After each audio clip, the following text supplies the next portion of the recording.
two brothers and gamers that have been playing games since the early 1980s. Combined, they have over 65 years experience. Join them each week as they discuss and rant about gaming and entertainment news. This is Generation X Gaming.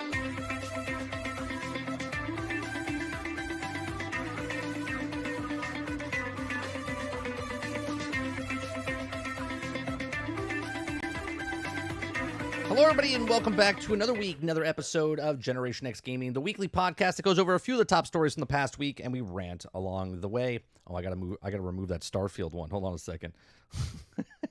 That's from last week. We're here live 8 p.m.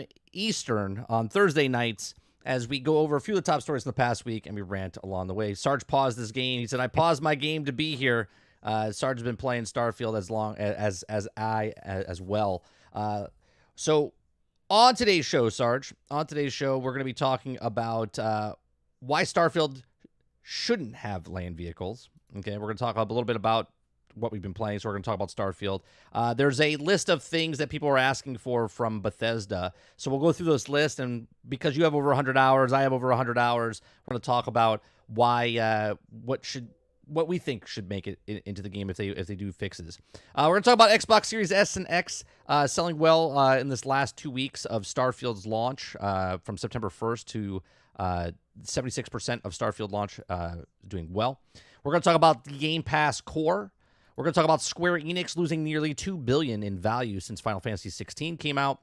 We're going to talk about Unity. Unity is doing a little charging fee for all the developers that are using Unity Engine. So they can get it on the back end. We're going to talk about XDefiant looking towards a fall release date due to certification requirements. Both Xbox and PlayStation denied them. We're going to talk about a little bit of updates happening. We're going to talk about Assassin's Creed Mirage. Looks like it's going back to its roots of the Assassin's Creed games, but we're also going to be talking about the iPhone 15, which now plays natively, AAA games native on the actual device, not a mobile game. It's actually the actual game. We're going to talk about No Man's Sky is having one of the best months ever in 7 years, and I wonder why. I would think Starfield has something to do with that as well. Gearbox, rumored to be up for sale as Embracer continues to try to bounce back from a failed $2 billion deal. We're going to talk about what's happening in Forza Motorsports preview. There's a little breakdown of what's in the game. We're going to talk about the state of play. There's three games we're going to watch a trailer for. We're going to watch Avatar Frontiers Pandora trailer. It kind of gives you a little bit what the game's going to be. We're going to talk about Helldivers because they played about 3 minutes worth of footage, and we get to feel what that game is. And then we're going to look at Spider-Man 2. They showed a couple of informations about Spider-Man 2 that we didn't know about the game previously, and now we know more information about Spider-Man 2. All that on today's show. I've been Sarge. How's the week of in space traveling been for you? I mean, I'm sleeping. Well, I got an alarm set. I got an alarm set that says stop playing now. You have an alarm to go to sleep, not to wake up. That's correct. I have an alarm that says you need to go to bed now. That's the only way it works. And I have to go by it. Right? I'm almost thinking about putting the child safety thing on my Xbox. Like after 10 hours or some shit, it just turns off. It's like, I'm sorry, you need more time, and I'm going to give you the password. Yeah. That way I can't add more time. I've been lack of sleep here. So let's get to it. You can watch us, listen to us, and always rewatch us over here on YouTube. You can listen to us over on iTunes, Google Play, Spotify, Anchor.fm. You can also watch us over on Spotify as well. Those help us out as well because Spotify, you have to hit a certain amount of viewers or listeners, and then you get monetized over there as well. What else? What else are we doing? Yeah, I think that's it. So let's get to what we've been playing.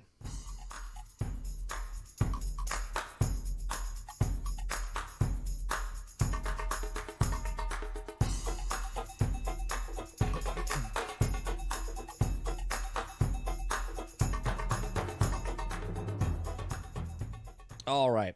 We're not talking about Nintendo Direct. We watched it this morning, and there ain't nothing I'm interested in, and I have nothing interested to talk about. Nintendo's Nintendo. Nintendo's doing its thing. Congratulations, Nintendo's going to be Nintendo. Yeah, Nintendo's going to be Nintendo. So, Sarge, well, I know what you've been playing. So, it's so hard to talk about this game because I'm playing something and you're No. playing something, but we can't describe what we're playing because the other person hasn't done it yet?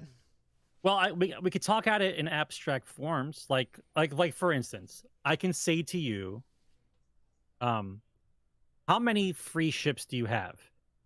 Right, like Stolen? Not that you stole, not that you stole. Stolen's free. How many free? Like they gave you a ship for whatever reason. How many ships do you have? I've got 1. Okay, I have 3. Okay.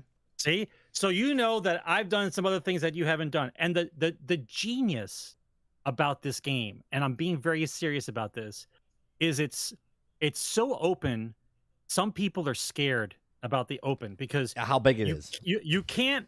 If I wanted to ruin this game for myself, I would just watch videos for the next week and knock out all the quests that everyone keeps talking about. Instead, I watch nothing and I talk to nobody, right? And I wander the galaxy.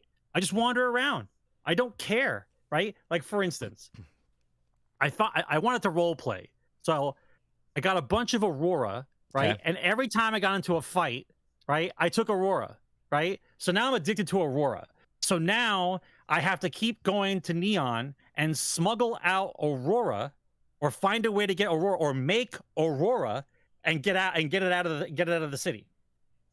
Yeah, these are the things I'm doing with myself. Yeah, you can because you can. Right, because you can. You can do Breaking Bad. Yeah, 76 says, "Did you do the thing to get the thing for the person at the place? You know, the place." Right. That's how you it's like cryptic. That's how you have to talk. You can't talk.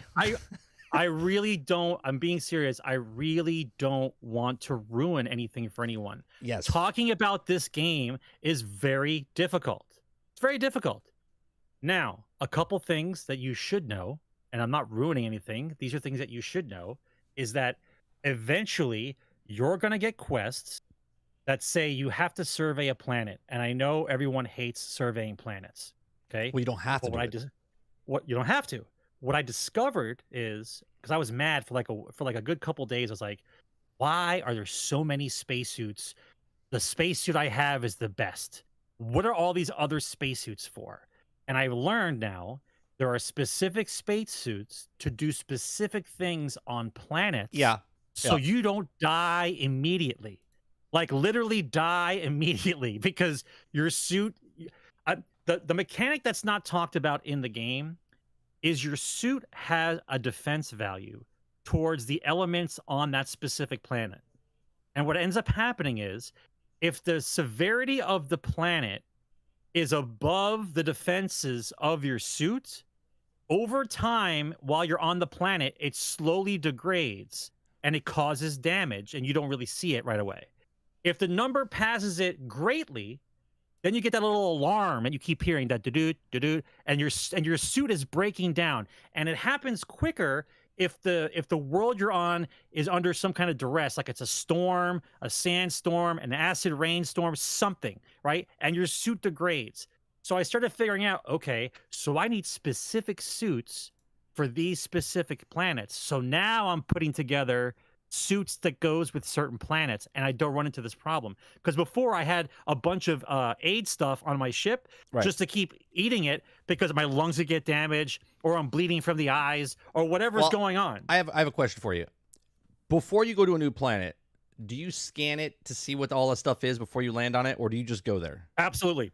Nope, I scan it. I'm Star Trek all the way, bro. I have not scanned a fucking planet. I scan them all. Not one. I literally just land on the planet and start scanning stuff. Right. I never go, where do I need to go? I just go point of interest, and I go down there, and then it goes, your suit's decaying, and you're like, oh, well, maybe I should start. Maybe I should get a heal. I really enjoy what the developers were trying to do. There's a lot going on in the game. Like for instance, I know it sounds there's a shit ton of stuff going on. It's not nitpicky. It's I'm respecting their time to what they thought about. When you're running around on whatever planet or whatever area you're running on, they pretty much have the footsteps down for the sound of wherever you are. Yeah, with good sound design. Yeah, there's definitely good sound design. Yeah, like the sounds of you walking on rocky sand, right? You hear the rocks moving and you hear the sand, as opposed to just flat dirt sand, right? And when you're walking on your ship, the sound of you walking on piecemeal platforms built together, like that sound is correct because I've walked on, it's like working on an airplane, right? Because those panels is what the airplane's made of. The same thing with the spaceship. It's kind of like the same kind of stuff. It's just panels interlocking, and it sounds good. Like they took the time to do it. The sound for the guns is a little tinny depending on the gun that you're firing. Yeah, it depends on what gun you're using. Right. Some of the guns don't have enough meatiness behind them. You know what I'm talking about? Yeah. Like there's not enough of a sound kick for some of the guns. The bass needs to be a little louder. Yeah, right, a little harder. Right. But I did learn from my 100 hours of playing that even though I love firing guns in full auto, I'm wasting bullets. I was constantly looking for bullets because I was on every time I killed somebody, I'm firing like full clips, right? So I put some more points into rifle. I got single shot instead of fully auto. I'm aiming more, right? Then I found the one punch Beowulf rifle. Oh, okay. Yeah. One punch is a legendary rifle. You can get one punch on anything. I just happened to find one punch, meaning you hold the gun and then you punch somebody? No, it's the name of the legendary perk. Okay. One punch basically is whatever gun you're firing, right? It's technically a shotgun now. So I have a rifle that's a shotgun. So the range isn't as long. It doesn't go like 75 range. It's only like 50 range or 40 range. But it fires like a shotgun round, even though it's a rifle. I think the game's broken. I got to be honest. I think the game's broken. Because I'm killing guys in 2 shots or 1 shot. That's basically clock, he's done. Clock, he's done. Right? So I think I'm like, maybe this is OP. Maybe it's broken. But I'm enjoying it. Right? I'm enjoying it. What I did find out is, and I know you know this already, but you can give whatever gun you want to your accomplice or your companion. Right? And as long as you give them a bullet. Yeah, one bullet. Gun that they have. Just one bullet. Yeah. It's fine. Right? So I have Andreja with me, right? And I gave her the minigun. That's what I did just recently. Right? Yeah. And let me tell you, right? Let me tell you, she loves that gun because she never stops firing it. Right? She never stops firing it. Like just like if anyone's close to me at all, she starts. You could tell already, and I like it better that way because the gun I had given her before, which was an amazing sniper rifle with a silencer on it, and I never knew she was shooting, right? I would just see guys die. It's like putting a cat bell around her neck. That's basically what the minigun is. That's what it is. That's exactly what it is. Because when she had the high-powered sniper rifle, like I'd be fighting a guy, and he just died. Like before I would fire, he would just die. And I'm like, oh, he's dead. I go aim for somebody, he's dead. Like, oh, she's doing well, right? But you don't hear her shoot, so just things are just dying around me. Now with the minigun, I hear her talk briefly, and I always know where she is. Yeah. Before I never knew where she was. Okay. Right? So now I always know where she is. Yesterday during a mission, I gave her the minigun, but she refused to use the minigun. And I was like, oh, because she has this rifle, and this rifle I gave her has got a silencer on it, and she loves this rifle. All of a sudden, near the end of this mission, she pulls out the minigun to go up against this harder boss, right? And I'm like, oh, okay, now you pull it out, right? Just constantly just throwing it. And now she uses it on everything. So she like loaded it up, and now she doesn't put it down. See, now, Brain said something in chat. I don't know what he's talking about. I wish I knew what he was talking about because I don't like any of the female characters in my group. I don't know who that is. I don't know who that is. I don't know who that is either. So this is another thing we should talk about with this game. This game, the developers have given you so many options that you're not going down the same road or doing the same things as your friend. And the game basically is like this really ridiculous water cooler game where you could be talking about stuff in front of the water cooler and nobody knows what the fuck you're talking about. Yeah. Like nobody knows what you're doing. Which then kind of gives you a little bit of excitement because you're like, oh, I can't wait to go back home and play. Yeah, to go play. Something else. I literally just found out, okay, that you could go to the bars. Okay, because I haven't gone to the bars, right? You didn't know that, did you? I literally just went to the bar right before the show. Okay, I'm 105 hours in, and you can pick up multiple people in the bars to hire them to do the outpost and on the ship. Yeah, but no, it's not just outpost on the ship. They can go with you. Wait, they can go with you like on a mission? You pick them. Yeah, you picked them as a companion. Yeah. So I don't have to use my 4 companions. I can pick up anybody from the bar. Yeah. Oh, dude. See, this is what I'm saying. Like, I didn't know that. I didn't know that. And the reason people might listen to this and go, well, duh. Like, you might know that because you might watch someone else play it and they did it, and and then I'm not watching anybody. Right? Do you know how many people there are? I don't. I started doing the math. I didn't even know there were people. Okay, so think about every town you've ever been to, no matter how small or shitty it was, has a bar. Every bar's got people in it. You're saying they said it in New Atlantis in the beginning. I didn't get that information. Your beginning's different. Yeah, your beginning's different than my beginning. Z, you got that information. I didn't get that information. Yeah. No. I knew like Heller and Lynn and stuff like that could come on missions with you. I didn't know you could go to a bar and pick up people. That didn't happen in my playthrough. So that's the thing, right? Did you talk to the guy outside your ship? No. I got into my ship and flew off to the. I wasn't interested. I wasn't interested in talking to the airport controller. I was like, fuck him. I gotta go someplace. Pick up anyone at Starfield bar. Sounds like real life. Yeah. He says you could sell or go to the bar, right? I never interacted with him. You're talking about the guy next to the thing. I never interacted with him to tell me what to do. I just kind of went off on my own mission. Yeah, that's what I'm talking about. The options that they allowed you to have. That's the issue, right? Here's another thing. After the first mission, I have never talked to my robot again. Yeah, right? I have. Can he use a gun? He is a gun. But he just hits people. He just punches people. He's the listen to me. He's the opposite of everyone else. He is a gun, so he likes melee weapons. Oh, okay. Yeah. Vasco loves the katana. I got him the Japanese sword. He loves that thing. Oh, I got to give him a katana. Yeah. I have a legendary one. A matter of fact, I proved it. I gave him the axe, I gave him a UC sword, and I gave him the katana. I gave him all three, right? And every time we went into battle, he pulls out the katana every time. He likes the katana. I don't know what to tell you. Okay, let me tell you a story real quick about Vasco. Okay, it happened on stream. Okay, it's easy. Everybody does something different. I had a mission. I forget what faction it was for. I took Vasco with me to go talk to this. I don't know. Let's just call him slumlord guy, mafia guy. Okay, we went to his ship. I made a deal with him. Okay, and then when I left his ship, I was robbing him blind. Right, I just went everywhere and started robbing all the stuff out of his bedroom, off his ship, all the stuff. I broke into this guy's bedroom. I opened the door. Vasco came in with me. As a joke, I walked out of the room and closed the door on Vasco. Okay, Vasco did not open up the door. I walked out of the ship, got back in my ship, flew away. Okay, was like, where's Vasco? Didn't know where Vasco was. And I started laughing. I was like, did I leave him in the bedroom on the guy's ship? So I flew back, okay, went there. The door was open. Vasco wasn't there, but you could see where Vasco ran because he's a big-ass robot, and he was knocking over shit as he was trying to run outside. Didn't know where he was, went back outside, okay, went up in my ship, came back down, and all of a sudden he came running up the hill and was like, hey! He was there, and I was like, wait a minute, what is happening right now, right? There's all these little moments that happen, and it's just humorous. It might be a bug. It might be broken. It might be whatever.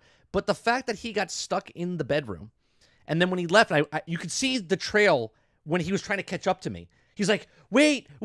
Vases were knocked over. Desks, things were knocked over. There's a path of destruction running from the bedroom to the front of the door of the ship. It was amazing.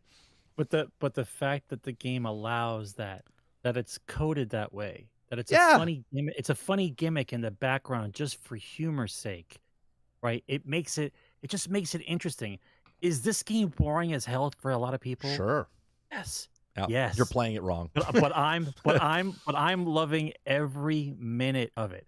I just got done spending 3 hours last night and 2 hours this morning on making a base. I've been doing the same thing today. I finally understand the base. I get it. I understand. I would probably say that if there's 10 things to know, I know 7. I'm good now. Yeah. I need to know the other 3 things to understand the rest of it, but otherwise I'm good. Here's the part that the guy didn't tell you.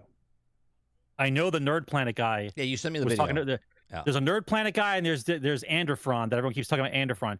What Nerd Guy doesn't tell you about the planet that has the four minerals, and you're going to be a bazillionaire. I'm sure Silent will come in here and start talking about it. But what he doesn't tell you is the weather on the planet is so bad that my stuff's just started blowing up, like literally blowing up. The extractor started exploding. The windmills turned off. They exploded, and I'm like, I made a lot of stuff, but everything blew up. I had to go around and repair every windmill. I had to repair every extractor. Like shit happens. I'm in the process right now. I just started doing Outpost 105 hours in. I just started building an Outpost, and I got extractors. I got the storage containers set up, and I have links together to 2 different outposts. So I got one outpost has 3 of the resources I needed, and one has one. It has the aluminum. So then I linked the aluminum one up to the spaceport, and the spaceport now ships. So I'm on the same planet, 2 different locations. So every 2 minutes, I have a ship landing, delivering aluminum to my other second outpost. I was like, this is cool, right? Because then you can link that up to another outpost, you can go straight to Neon and like collect it to Neon, and then you can start shipping goods to that. And to me, people are like, that's stupid. I don't care about that. But the fact that you can do that in this game, and you can have, you could literally play that. Me and Sarge were talking about this ahead of time, right? You could literally play this game and never do the missions. Never do the missions. You could start off, go build an outpost, right? You get your money at the very beginning. You go build an outpost, and you could just be a guy who lives in the world delivering goods to the people of the galaxy, right? It's crazy. Tweak real fast says, I'm not gonna lie, I didn't really do any side story and finish the game. I'll be honest, Tweak. I don't know if you're bored of the game or you thought it was whatever. You're doing yourself an injustice not playing some of the factions. I played the faction quest of the Vanguard yesterday. Fantastic. I played mostly through the Crimson Fleet. Fantastic, right? If you're not doing those faction quests, I think you're doing yourself an injustice with the game, because if you put the time in and just blew through the main story, go back and just do one of those factions. It's amazing. You gotta roll the dice, buddy. You don't worry about what you pick. Just pick. Yeah, just pick. Just enjoy. Just doesn't matter. Just enjoy so it. Good Papa. Oh, no, I'm sorry. I'll tell you what. Aku. Papa. I'm not marrying anyone until they put a fix up these girls mod. Fix up these girls mod. That's what they need. Fix them up. I need to little buffing on the faces. We need to get some of these girls back in here. It doesn't have to be that thing that they showed the screensaver. Not like that. But you got to get me someone to work with. All right. Since we're just going to go right into, I mean, we're both playing Starfield, but there's a couple news stories with Starfield, right? A lot of people were complaining in the very beginning that the tiles, the maps were you can hit the boundaries, right? And they're too small, right? It's not big enough. It's not the whole planet of No Man's Sky. And then people are complaining that they want a vehicle, which I just laugh, right? The maps, I want to go around the whole planet, walk. That's what they wanted to do. They wanted to walk around the entire planet of the planet. But now they're like, we need vehicles. And I'm like, you don't need vehicles. You can literally... Here's one thing I always say about video games. If you're going to put something in a video game, make it have purpose, right? The bars that I just found out that have people in there that you can hire, like if they didn't have bars, but they put a bar there, and where do you pick up people? At a bar, right? So that makes sense, right? There's things that you eat, right, and give you extra power to move faster for 3 minutes, to jump farther for 2 minutes, to carry more stuff, right? There's all of these things that are in the game. Everyone's like, no, we need a vehicle. I can literally get around fine on the planet if I really wanted to go around. So Paul Tassi, I read this article earlier this week, says why Starfield doesn't have land vehicles for vast planets. Okay. He says, as part of somewhat bizarre Bloomberg interview of Todd Howard field questions about the game, you may need to upgrade your PC one, right? And that was funny to me anyway. He responds as once you do vehicles, it does change the gameplay. So focusing once you land in your ship, you're on foot, unless you really, for players to make the experience where you want to how fast they're seeing things, right? So if you were in a vehicle, you would just blow through, and then you would have pop-ins and all this other stuff, and then you would hit the boundaries. You would hit the boundaries a lot faster, okay? Because if you give an inch, they're going to take a mile, because if you give them a vehicle, then they're going to want to have a laser on the vehicle. Then they're going to want to have more storage on the vehicle. Then you're going to have to want to, right? So it kind of ruins the whole thing. So some of the stuff he's talking about, he says those invisible walls. Before the game came out, we heard that leaks about people walking anywhere from 20 to 45 minutes to reach the end and generate tiles. He says, while 140 hours into the game is what he played, he's like, I never hit one of those walls, because who's going to walk across essentially the entire map of Skyrim for fun? Right, the dynamic changes when you introduce the vehicles. Suddenly, that could happen, right? Because now you're moving 4 to 5 times faster to do that, right? He says it negates most of the oxygen systems, right? The system of oxygen that you have, where if you're overweight, you're going to start losing oxygen faster. So it diminishes that, right? He says compared to other past games like Skyrim and Oblivion, there were horses, right? You could also true that the player can spend a ton of time off their horses as well, but maybe it felt more optional. And Fallout series, obviously, does not have any speed ground vehicles to whip around in the wasteland of the game, but most similar to that game. Of course, the counter argument here is that those games were much more dense with the point of interest compared to the vast explorated planets. Now, when you're on a planet, Sarge, there's some planets that have, 6 or 7, 15 different points of interest, if it's nature, or if it's buildings, if it's animals, whatever. And they're all about 400 to about 1,000 meters apart. Do you find that as a problem? I actually like it, because it's in the player's hand then, right? You can say, well, I want to go 1,000 meters that way to see what it is, or I don't give a shit about it and I'm going to move on. All right, so this is what I've noticed since I've been playing. And I kind of pay attention to these things because it's kind of like a routine. And when the routine gets broken up, you ask yourself, why is the routine different now? That's kind of like how I play. Like, right. I'm doing this is going to happen. I'm doing this is going to happen. Now, all of a sudden, I do the same thing, and the same thing didn't happen. It happened a little differently, and I want to know why. Like, where am I? What guys am I fighting? What planet am I on?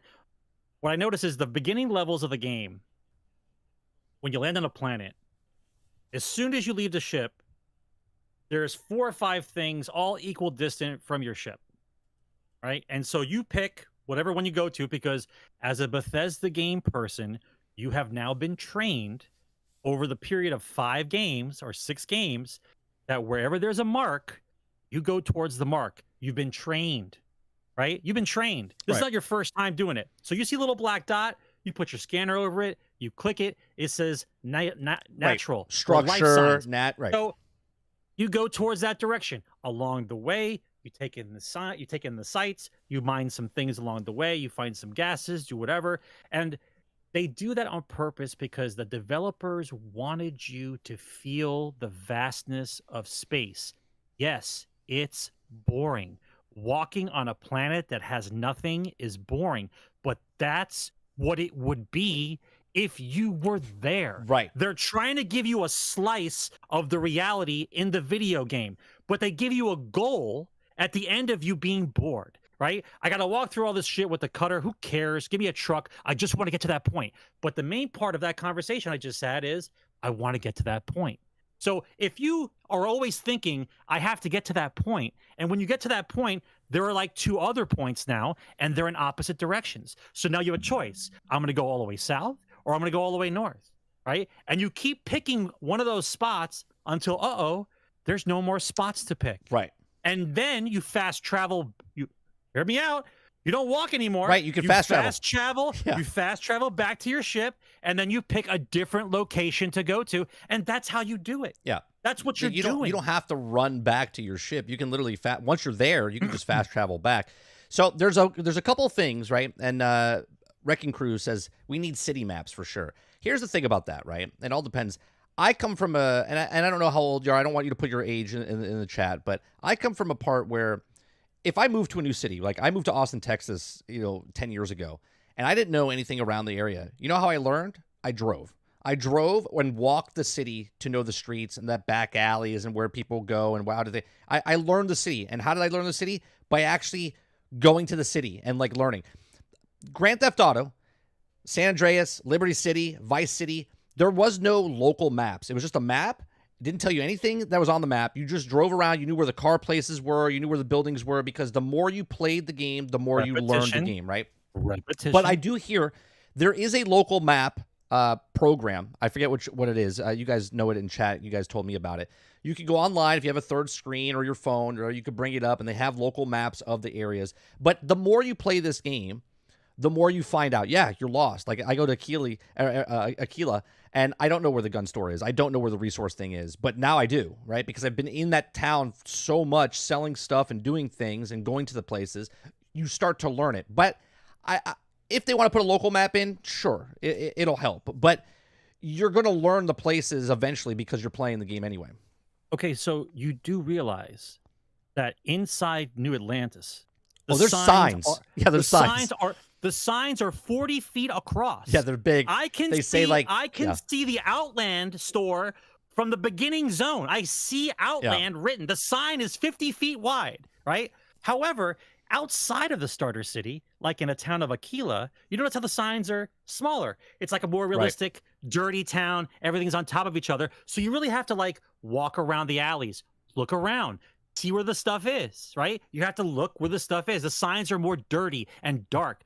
The signs in New Atlantis they're literally 50 feet. They're 50 feet across. Yeah. Walk into the town for 3 minutes and you see the signs. Yeah, the signs tell you everything. Hard. They do tell you everything. It's not hard. So they do it on purpose, man. It's programmed that way. Think about it. New Atlantis is a starter town. They want you to get comfortable, walk around, see how things are. Did you know that from the lodge, if you walk from the starting point from the lodge and you don't take the tram, you could just fucking throw yourself off the balcony? Oh, yeah. Did you know that? Yeah. So last night, I got an apartment, and my apartment. I thought the game was going to load. Well, hold on. Honestly, yeah. Well, people were bitching that you couldn't. I can't walk somewhere, right? I have an apartment at the penthouse above, and I can see my ship from my penthouse. You have an apartment? Yeah, I got a penthouse yesterday. I won't tell you how or anything, but I got a penthouse. I don't have a house. So I got a penthouse, and I went out my balcony, and you can see the Pork Chop Express all the way down at the bottom, and I just leap off the balcony, and I just sailed all the way over to my ship, right? And everyone's like, load screens. And I'm like, and then I'm at my ship, and I look up at the thing. I flew from there. That's where I flew from, right? So, but there was no load screen. I threw myself off the top. There's no load screen. Once you're on the planet, is the planet. So here's a list of things that the community is asking for in the game, right? So I'm going to read some, and you tell me what you want, right? So they want a dedicated city/settlement maps. I mean, I could live with it, but I don't need it, and I'm okay if they put it in, though. Traversal mode, a.k.a. shrink galaxy to fly. I don't know what that means. I don't know what that means, chat. They want to shrink more a.k.a. shrink galaxy to fly. I don't know what that means. Maybe someone in chat can describe that. You're moving the mouse too much to get to the point. You want the map to be smaller. So I guess. I don't know. I don't know what that means. Small ground vehicles like Halo or Destiny. So they want like a motorcycle, some sort of smaller vehicle. Like Cyberpunk. Yeah. Like Cyberpunk. Give a crew ability to fly/shoot on ship. Fly or shoot. Oh, so you want like an autopilot? No. You have auto turrets. What do you want? Yeah, I don't think they need that. You have auto turrets. So what are you talking about? Well, right. But what I'm saying is I don't like, what do they want to do? Like, they want to walk on their ship while the ship is flying around and firing for them, so they don't want to They want a gun game. Well, let me ask this. Are these the same people that said that space battle is not a thing? You don't even need to do spaceships? Like, what's the point of spaceships? But then they're like, yeah, I want my NPC to fly my spaceship for me? I'm a little confused on this one. Okay. Fallout-style radio station. This is a must. I would love if they had some sort of radio station of people just talking about stuff that you did in the universe, right? So if you did something, yeah, this is a big miss in my opinion. I think I guarantee you it was a thought in their head, but they couldn't do it. There was too much other stuff going on. This would be amazing if they could put a radio station in. It doesn't even have to tell you like some guy just saved the planet. It could literally just do commercials or whatnot, sort of like Vice City did but in their world, Grand Theft Auto. Universe. Yeah, but in their universe, right? Like that would have been cool. Why should? But I don't know this because I don't stand next to the SSNS voice boxes. But does the news thing talk about stuff that you've done? I don't know because you don't get a news station. You don't get a news station like on your ship. Like what's the news thing gonna like? If the news guy off of the news station talked about stuff that you did, or maybe he does, I don't know. Yeah, I don't know. Maybe he does. I don't know. I'll have to go check that out now because there is a news station. Yeah, But I've never gone into it. I've never gone over there. I've passed it walking by and stuff like that. I met one reporter on a space station. You met a reporter on a space station? I met a reporter. I did. I know what you're talking about. Yes, I met that person. Yeah. I met one guy. I thought he was going to give me a mission to go to SSN. I was like, oh, good. I get to go to SSN for some reason. Nope. I'm like, why is that building there? So that is a tremendous building for me not to have a quest in it. This one says Planet Outpost needs more variety. I think it does give you more variety because you have to level up your skill level and then more things open up, does it not? For what? For your outpost. I'm pretty sure your outpost. So, for instance, I'm assuming this because I just got into outpost building, right? But shipbuilding, you only have a certain amount of parts until you level up your shipbuilding. And then once you go to a shipbuilding, you have more parts and you can make bigger ships and you can do different things. Right. I'm assuming that your outpost works the same way, where if you have an outpost, you only have a certain amount of things to pick, but the higher level you go up, the more things you get to choose. But it's been said, it has not been talked about specifically again yet. But early on, when they talked about shipbuilding, they said that you could only buy certain parts from certain areas of the galaxy. So like certain pieces. So if I were to use the ship at New Atlantis, there would be pieces that from Aquila I would not be able to use because I'm in New Atlantis. But I think what they said is that if you put your own down, that you get all of them. I'm not sure. I'm not sure that's 100% or not. You have, yeah. No, real quick. The chat says that you can talk to the guy from the news thing. Right, he says it, but it's not your character's name. He just says the news, and then. But how do I know that? I don't stand next to the news thing. Yeah, Silent Warrior. I don't know who that is. I don't know the space shanty guy. I don't know. Nope. I don't know who that is. I don't know who that is. But I guess I'll look out for him. Another thing is more melee weapons, dedicated healing function. Dedicated healing function. They want auto heal. There is. They want auto heal. There is auto healing. There's you have to have a suit that does it. Yeah, the suit that does it. See, this is what I'm talking about. It's amazing. It's amazing to complain about something before you've actually played the game long enough to know that your answer is in the game. This list, okay, some of these things are already in the game, and this just proves that they haven't played enough to see it or figure it out, right? Right. There's a mod that you can add. Well, no, you don't even have a mod. There's no. Are you talking about a mod? You're talking about a mod in the game, not a mod that someone created, Reese. Yeah. Yes. Yeah, a mod in the game. Dedicated suit or helmet function. Dedicated suit helmet function. What does that mean? I don't know what that means. Danger zones with loot between planets. There is a danger zone. Like I literally had people blow my shit up because I had stuff on my ship. Like that's a thing.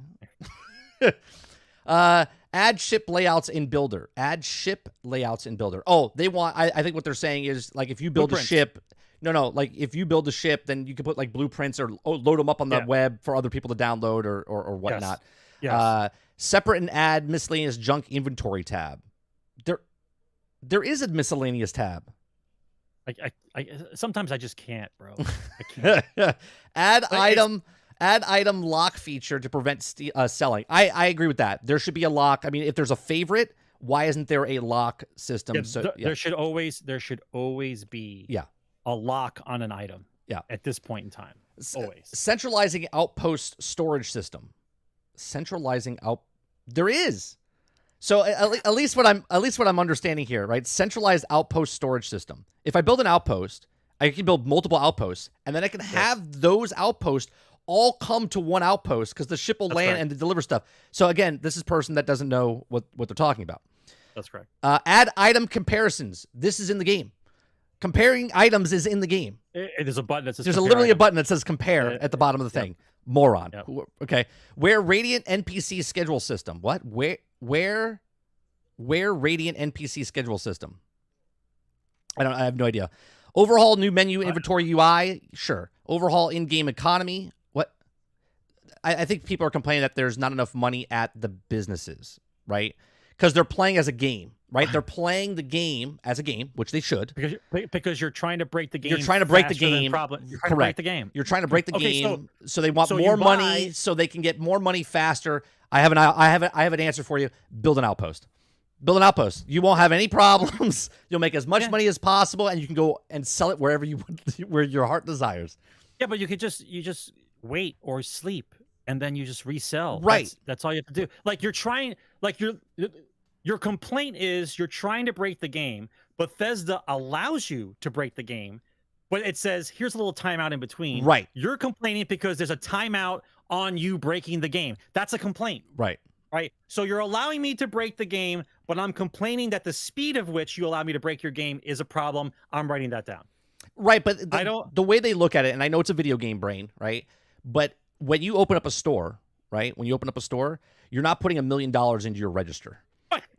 Right? Go to your bank right now. Right. Ask them for $1 million cash. Right. See if they give it to you. You're not putting $1 million in your register. You're putting a certain amount of money in your register per day. And then when that money's out, then you have I have to put the close sign up, right? I'm done, right? That's what it is. Now, obviously, it's a video game and people want to do that. But that's basically, I would assume, there has to be lore. There has to be a building, a world building in the game. And the world building in Bethesda games has always been the shopkeeper only has a couple $1,000s on them for that day. You know the guys within the trade authority in the black market areas, they carry more money, right? You know that. Yes, right? yes. Okay, so all these complaints, the answers are there already, but you still want it. You still want. Listen, there's a guy in chat right now who's played the game for probably like 25 hours.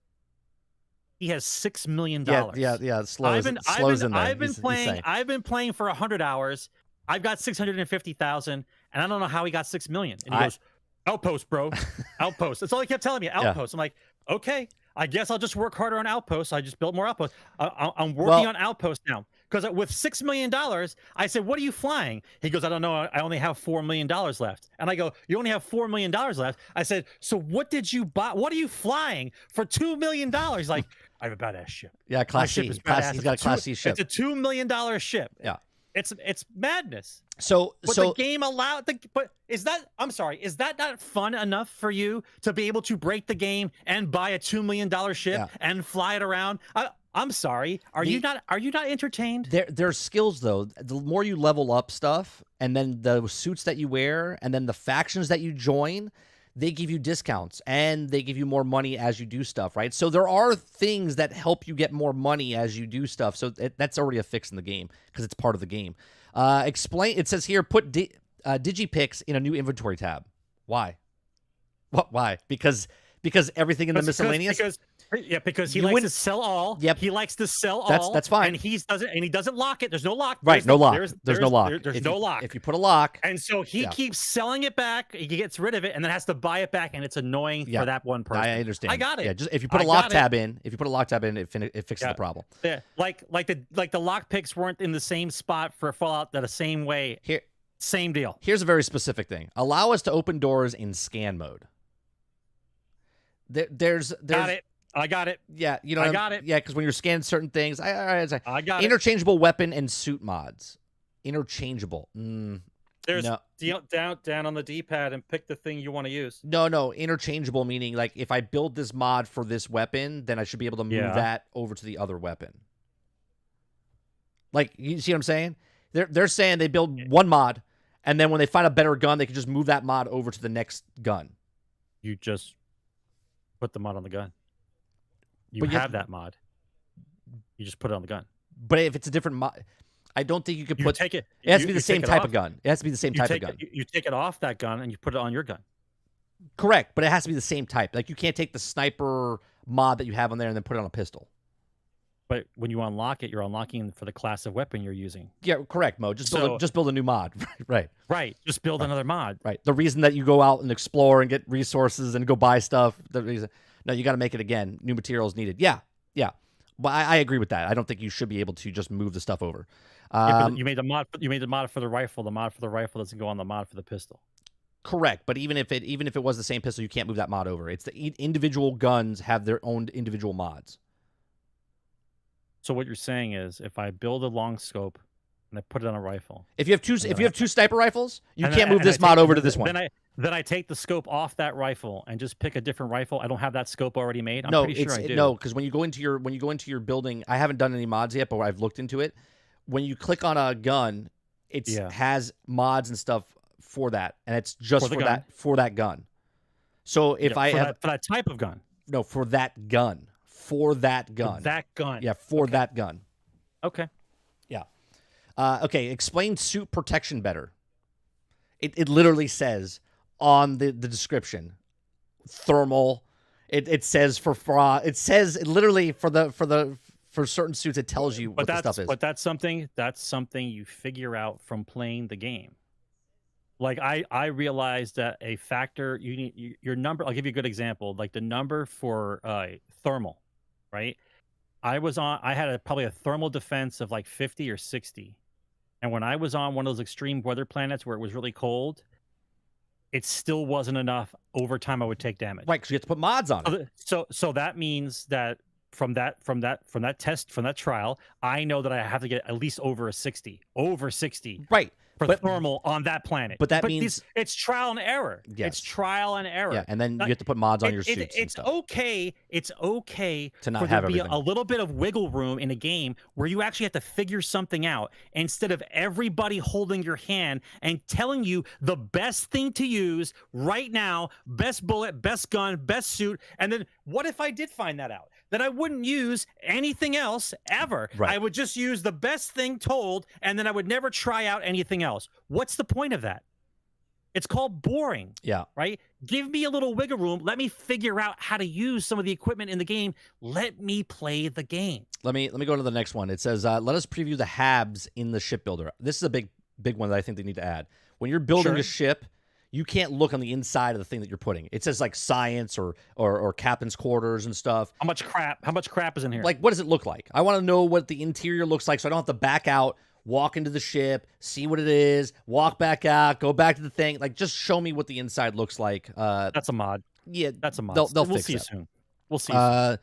Instant eat option, which I think should make sense, right? You find food, you hit the button to eat it, it eats it instead of putting it in your inventory, then opening up the menu, and going down, and then doing all that stuff. Now, you could add food to your hotbar, and then your guy would eat it, right? So this is why they didn't add a food button. But when you find food and you're low, you could do that. But yeah, literally, you could just put food in your hotbar and then eat it while you're hungry. You're like, oh, I need to eat. Boom. It's literally one button. But people don't want to do that. Let's see. Preview closed during pickup. Preview closed during... That's a thing. You hit X to see the outfit, and it literally puts it on your guy. What are we talking about, people? Some of these things are just... I'm sorry, fucking stupid. I think maybe they mean for your companions, because if you notice, it doesn't show your companion with the suit on. It says preview closed during pickup. During pickup. Yeah, I kill a guy. He has a suit on.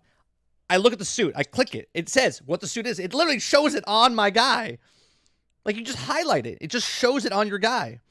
Well, did you notice that when you take stuff from people now that you don't leave them naked on the floor? Yeah, well, you know what I think is weird? That some people have uniforms and some people don't. I'm trying to get my whole crew to have the same clothes. Okay, it's a bitch. Very hard. It's a bitch to try to find the same thing, because if I kill Valroon guys, okay, every single person should be dropping the suit of armor, right? They should be dropping the suit because they're wearing it. I can see them literally wearing the thing, right? Right. I should be able to take it, and they're naked in space, right? Take their clothes. But they got rid of it. And not everyone has clothes on. They took that out. Not when you. Even someone was offended. They're like, "Oh, I can't see underwear in the game. My kid can see this." Yeah. Right. You notice that, right? It's like one of the. I didn't realize until almost like 10 hours in. I'm like, when I strip these guys, weird. They don't go down to naked like. Which is weird because you can make your guy walk around with just boxers on. That's correct. But when you strip a guy of clothes, you can't. Still has everybody's in a spacesuit. Yeah. Everybody's still in a spacesuit. Quicker movement on ladders. Okay. Shipbuilding error specificity. It literally tells you, like, if it doesn't work, it says you have too many landing gears or you have too much power. There's literally a whole bunch of errors. Oh my god! You have to read. Overall difficulty curve. What does that mean? What does that mean? Overall difficulty curve. Fix overhaul difficulty curve. Like, it's too difficult from like normal to hard. Is that what they're saying? Fix in-game planet filters. I think slow. I think he picked hard. I think slow inside chat. He plays on hard difficulty, the hardest on purpose.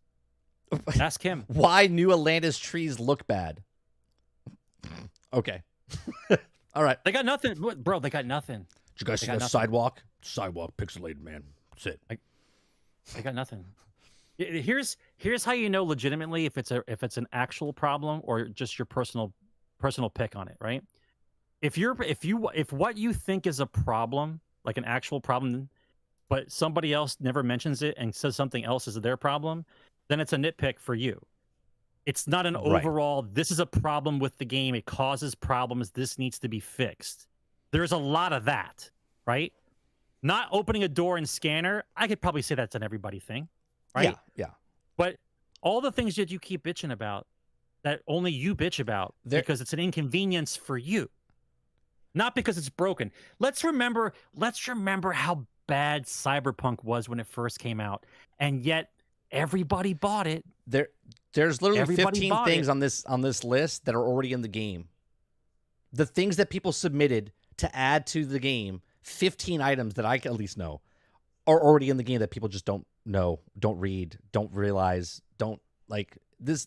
If you're not given all the answers immediately, there's a problem. If you're not told what the best thing to get on a video in the first week of the game, it's a problem. If you're everything about not getting the best thing possible, if I'm not a millionaire the first week, if I don't have the best weapons the first week, the best armors the first week, then it's boring. The game's boring.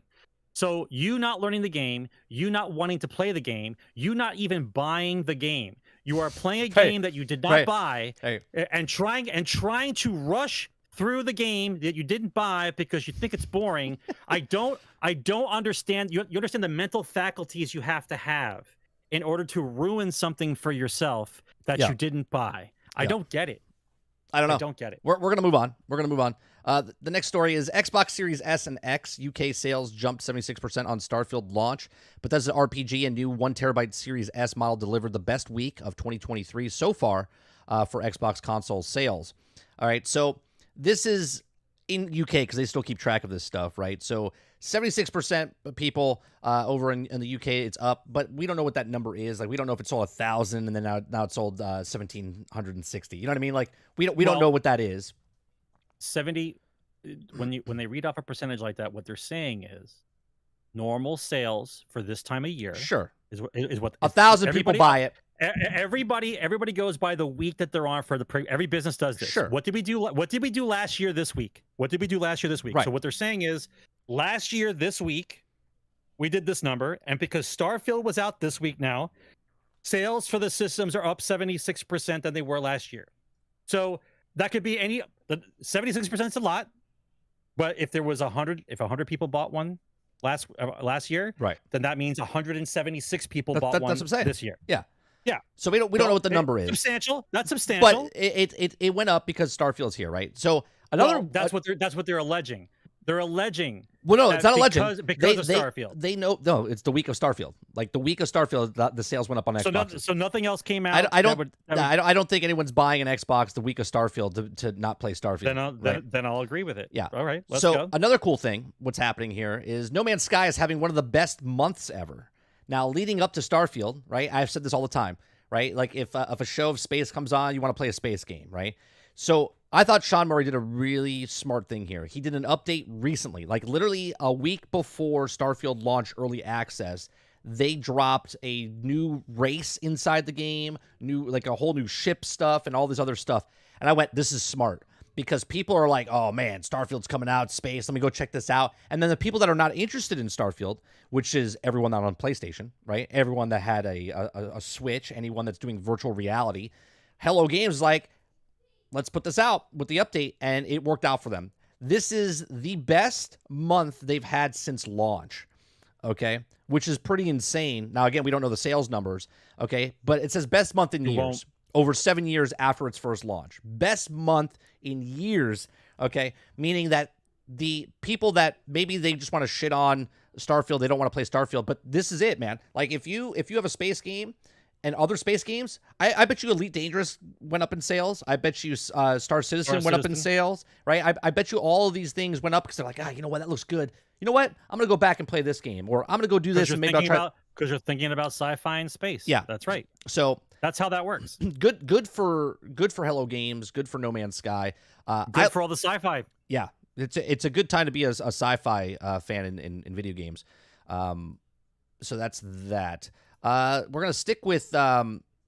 We're gonna stick with Game Pass. We're gonna go on to the next story, which is what to expect day one with Xbox Game Pass Core. Now, those of you that don't know what Core is, Core was Xbox Live Gold. Okay, and now Xbox or Microsoft did exactly what Sony did, when they moved everyone over to PlayStation Plus from the original, I forget what it was called before, but they moved everyone over, and they instantly had 50 million people on PlayStation Plus because they just slid everyone over. They're like, you pay this much, now you're on the lowest tier of PS Plus.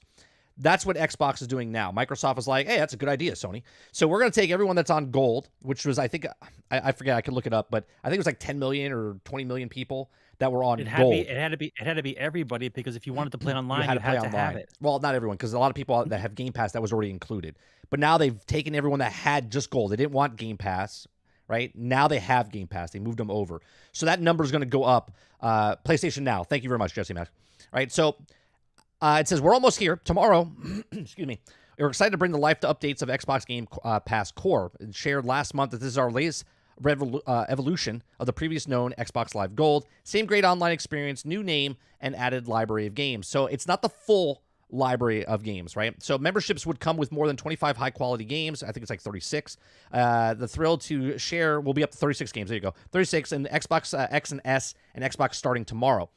You will get a full list of starting with the truly iconic multiplayer games with incredible storytelling, influence, and indies. So on this list, you have Among Us, Astroneer, Celeste, Dead Cells, Descenders, Dishonored 2, Doom, Fable Anniversary, Fallout 4, Fallout 76, Firewatch.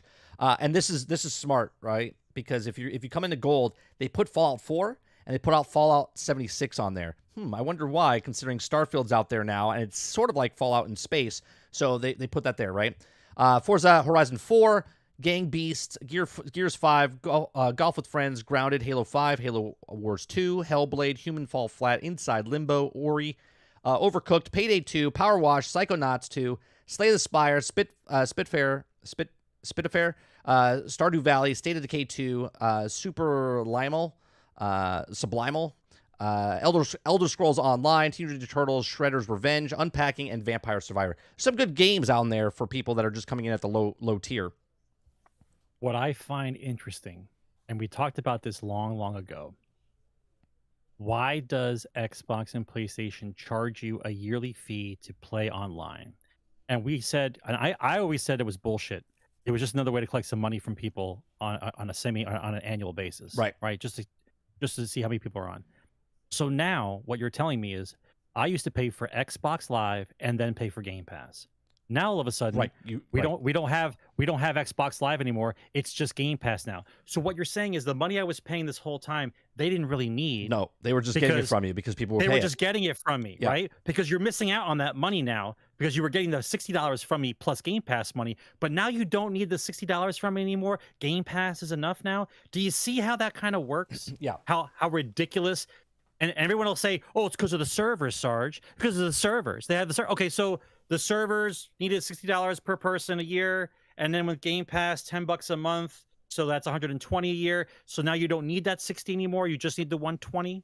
Whereas before it was 180. You don't need the other half. It's cool now, right? We're good. Right. Like, you see what I'm talking about, right? So keeping the lights on in the server argument doesn't work with me anymore. It's just a reason to collect money from somebody. Right. Well, Mantis, the reason Halo Infinite, you're laughing that Halo Infinite's on there, but Halo Infinite's free to play.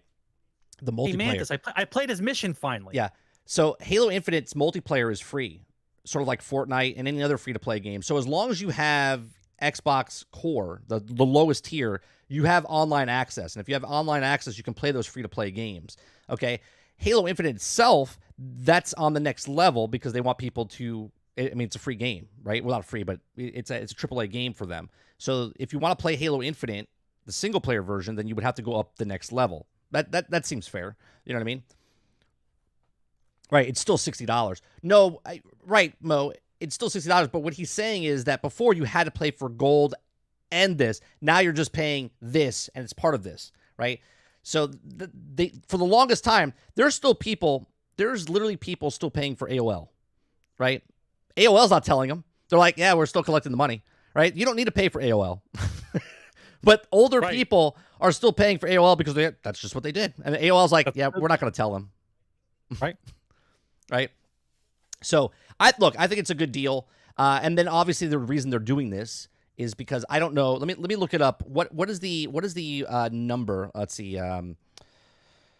How many Xbox Live or Xbox Gold members are there? Okay, Xbox Gold. How many people have Xbox Live Gold? There's 25 million Xbox Live subscribers, so you're looking at something like 12.5 million Xbox Live Gold members. So there you go. So 12.5 million Gold members are now part of Game Pass. So if no one else got Game Pass right now, they're part of Game Pass. So that number you're going to see now when they put it out there, they're going to say, well, now we have 32.5 million members of Game Pass, right? Because they just slid them right over. Yeah, they just slid them right over. So from that, we're going to go to Square Enix. Square Enix loses nearly $2 billion in value since the Final Fantasy 16. PlayStation 5 exclusive sold 3 million copies during launch week, a figure that sparked a debate online about whether or not they met Square Enix's sales targets. Now, Square Enix told IGN in July sales at Final Fantasy 16 were extremely strong and instead insisted that the game was sold well relative to the PlayStation 5 install base. Now, the install base for PlayStation 5 at the time was 38 million copies or consoles sold for PlayStation 5, and they sold 3.3 million copies, right? So IGN source familiar with the performance of the Final Fantasy 16 confirmed that sales had slowed considerably since launch, but the game was not yet considered a disaster. Now, early in September, Square Enix announced Final Fantasy 16 is set for 2 paid DLCs expansions and confirmed that the PC port was officially in development. A new report of Bloomberg painted a bleak picture for Square Enix, which reported a sharp profit decline in August. Analysts told the publication that Final Fantasy 16 failed to make up for the poor performance in previous Square Enix flops, such as Marvel's Avengers and Forspoken, and mobile games that were shut down soon after launch. Now, the root of the problem, sources told Bloomberg, is the producers were given full reign over the scope of the direction of projects, and those goals cannot shift without warning. Now, the upshot of this violating of the quality of the final product. Now, Square Enix has said that the CEO, who intends to reduce the number of smaller games in the works to focus on big budget games that have greater chances of making the impact on the company's bottom line. So, what do you think about this, Sarge? The $2 billion, they're suffering here as a company right now. They're going in the hole, and I think this is why they signed the deal with Microsoft just about a month ago, where they could get Final Fantasy 14 on Xbox, right? Because they need that influx of cash coming in for people paying, if it's a subscription model that they're getting for, or if they're getting the microtransactions from the cosmetics and stuff there. Okay, so a couple questions though. Isn't the Final Fantasy Online game theirs? It's Square Enix's, yeah, and it's only on PlayStation and PC. Okay, so they're not making decent money off of Final Fantasy Online. Are they not making decent money off that? They are, but they're also they're at a point now where they're hit their saturation point for people on the PlayStations, right? So basically, they've overspended, hoping that the market would grow as it should have in their mind. That was prior to COVID, and that was prior to the embargo on systems, right? So the percentage of people who owned a PlayStation bought Final Fantasy every time a Final Fantasy game came out. But because of what happened over the last 3-year period, the systems weren't out enough in numbers for them to sell the correct percentage of Final Fantasy games in order for them to sustain themselves on the trajectory that they always thought they would be on. Right. And so because there are less systems out there and it's not cross-platform, they couldn't sell enough to compensate for the number of people that they had. Right. So that's them riding razor-thin margins and thinking that always everything goes up. That's the answer for businesses. Remember that, guys. Everything goes up always. It never goes down. It always goes up. Right? So never plan for the fact that something might happen eventually. So now, even though they have an online game that makes them money, and I know it has to make them decent money, bro, because any online game that's still going on right now has to be making decent money, otherwise they'd be done. Right? It would be done. And from what I understand, the stories and the DLCs for Final Fantasy Online, I haven't played it yet, right? They all tell me they're good. Yeah. It's a great game with great DLCs. Game's good, substantial community. Okay, great. So what's the deal? Well, dwindling sales, not enough people have a PlayStation, and that particular Final Fantasy game wasn't to the core people liking. Right. Well, it happened. Real quick, Creature. So all that happened, and then immediately they have to make a deal for cross-platform. It sounds a little desperate. Creature says, what's this suggesting is that Final Fantasy 16 did not make up for the disaster that was Forspoken, no? Yeah, well, it's saying, one, Marvel's Avengers hurt them in that last couple years, right? And then Forspoken was a brand new IP. It didn't do very well for what it was supposed to do. And then Final Fantasy not pulling in the same amount. And what Dupless is asking is, how many did Final Fantasy 15 sell? It sold more. It sold, we looked it up earlier today. Don't quote me on the exact number, but I think it was like 4.2 million sales on PlayStation and 2.6 million on Xbox. So in total, it was like almost 7.2 million copies sold, or 6.4 million, something like that. For Final Fantasy 15. Now, what Dupless is, I guess, suggesting is that if it was out for more systems, it would do better. Obviously, I think Square Enix notices this as well. This is why they signed a deal with Xbox saying that we're bringing Final Fantasy games over, because the saturation point for PlayStation, especially right now, because there's only 40 million PlayStations out there, and let's say by the end of the year, it's like 45, right? And let's say by the end of next year, it's at 60 million, right? That's still the last time Final Fantasy was on a system. We had PlayStation, which had 122 million consoles sold. Then you had 88 or 82 million Xbox sold, right? So technically you have 210 million consoles out there that could have played Final Fantasy, and they sold 6 to 7 million copies sold out of 200 million. Now you have Final Fantasy that sold 3.3, which at the time is phenomenal because there's only 38 million consoles out there. But now months are passing. Now PlayStations are selling more, but not more people are buying Final Fantasy 16. It's like seeing its day in the light. Now these expansions come out and they have to make up the difference for who didn't get in. So how is Square Enix going to make that money? Well, they're going to make that money by getting Final Fantasy 14 over on the other platform that has been untapped, where other people, and everyone's like, well, people on Xbox don't want to play RPGs. It's like, it doesn't matter if they want to play it. There's still people that do want to play that they can make extra money, even if it's like 1 million people, right? There's still extra money that they can make from those.